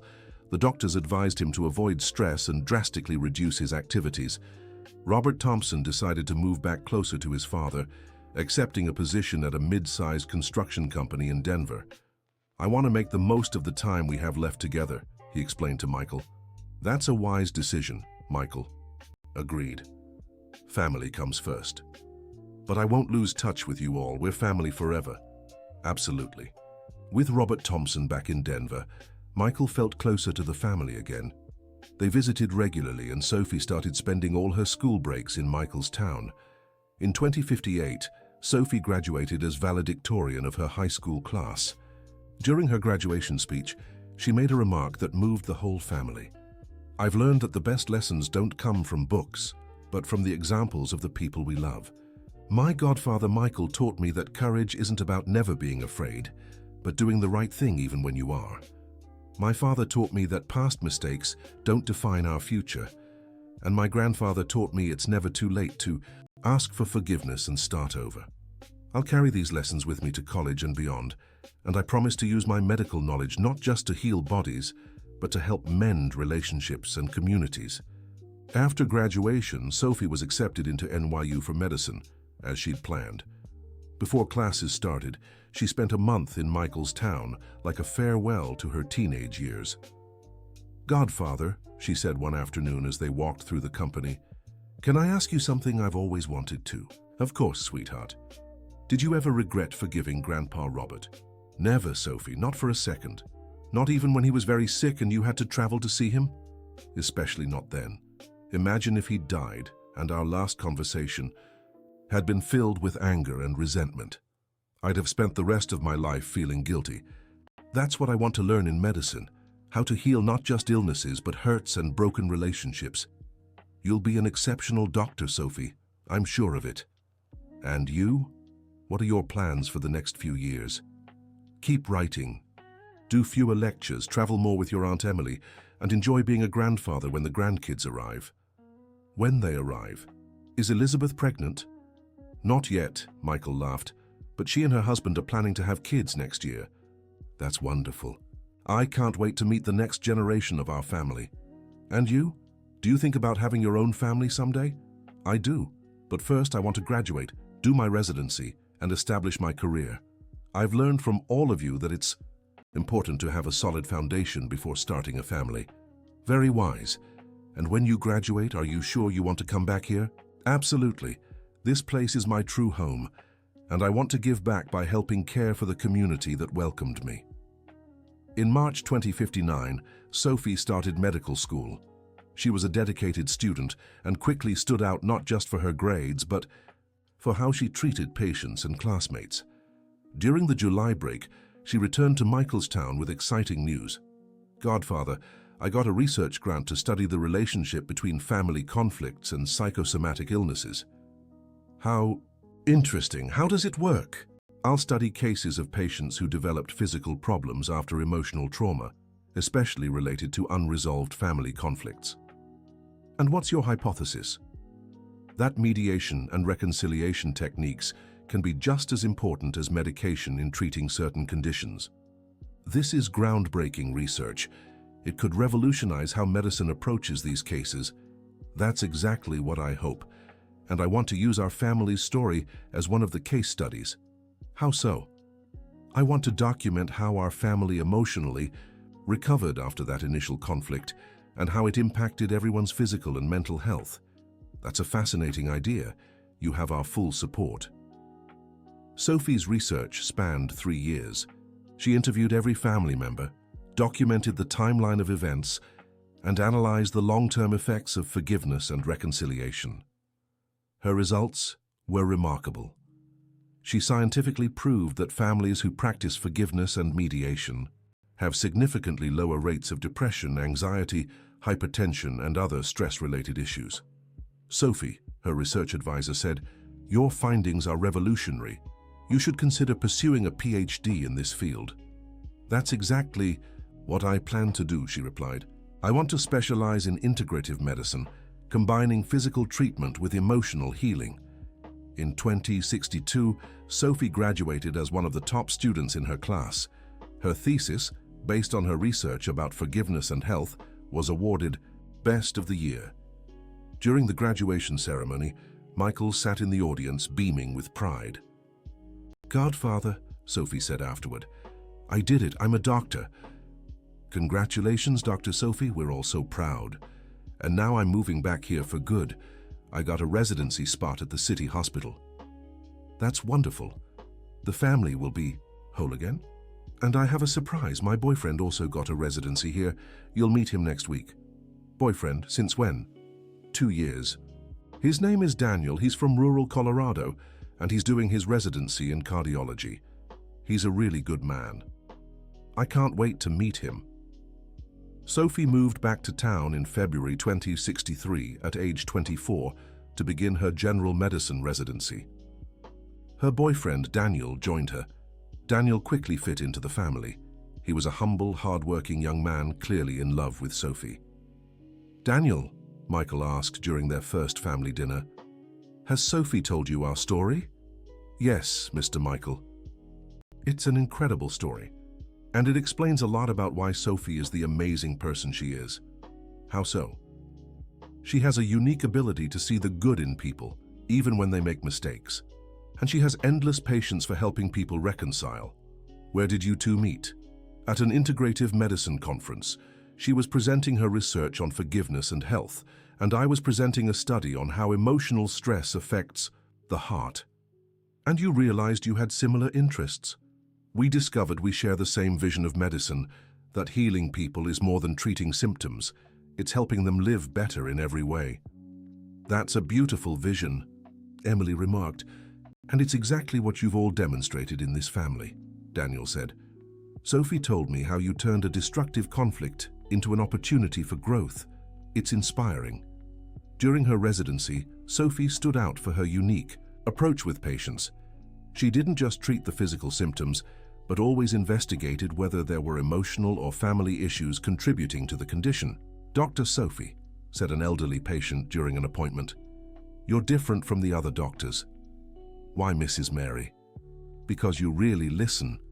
The other doctors look at the problem, but you look at the person." "I believe every person is unique, and to truly heal I need to understand the whole story, not just the symptoms. You remind me of my granddaughter. She has that same caring way about her." "Thank you, Mrs. Mary. That's the greatest compliment I could receive." Cases like this became common in Sophie's work. Patients praised her ability to listen, understand, and treat not just the illness, but the person as a whole. In 2064, Sophie and Daniel got engaged. The proposal happened on the porch of Michael and Emily's house during a family dinner. "Sophie," said Daniel, kneeling with the ring, "will you marry me?" "Of course," she replied, emotional. "Congratulations, you two," said Michael. "When are you thinking of getting married?" "At the end of the year," Sophie answered. "We want to get married right here at the church where our family always celebrates important moments." "It'll be beautiful," said Margaret, now 74 but still lively and engaged. The wedding was set for December 2064. It would be another celebration to bring together the entire extended family that had formed over the years. Robert Thompson came from Denver with his second wife and their young son, now named Michael Robert, as promised.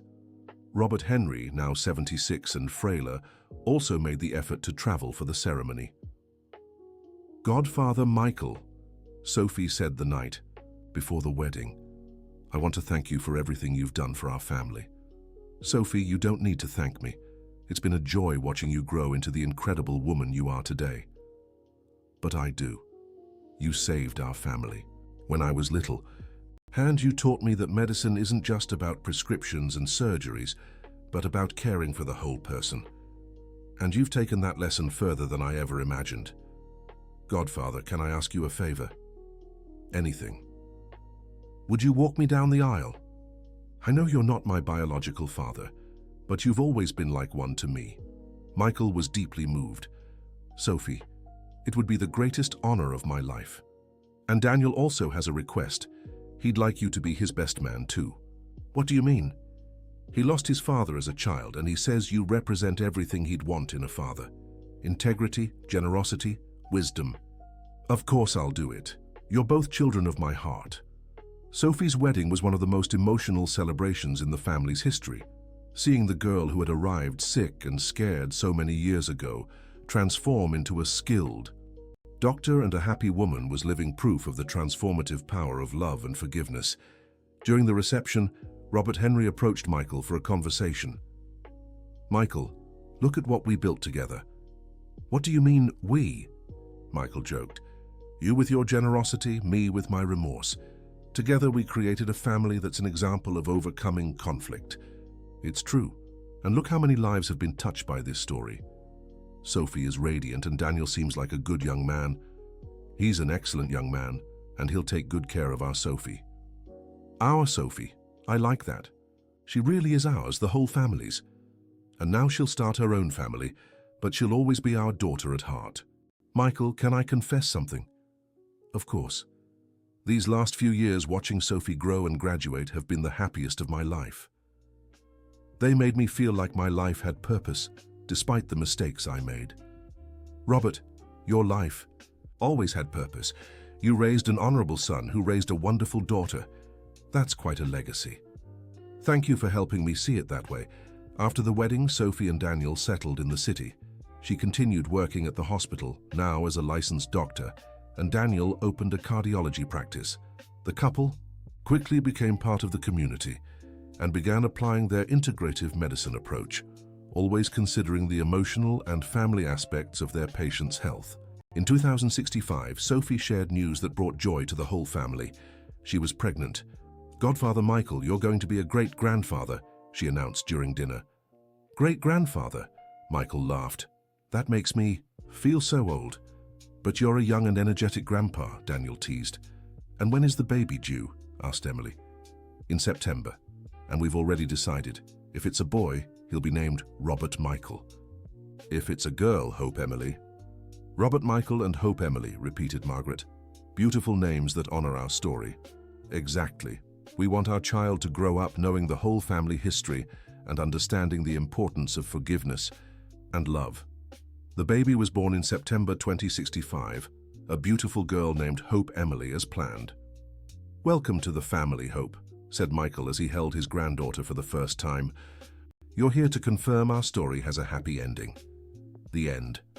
Now tell us what you thought of the story and where you're watching from. If you have something to share with us, leave a sincere comment below. Do you think Michael made the right decision forgiving Robert Henry? How would you act in a similar situation? We'd love to read your thoughts on this journey of forgiveness, family, and second chances. Thank you so much for joining us. Don't forget to like and, most importantly, subscribe to the channel so you don't miss other heartwarming stories like this one.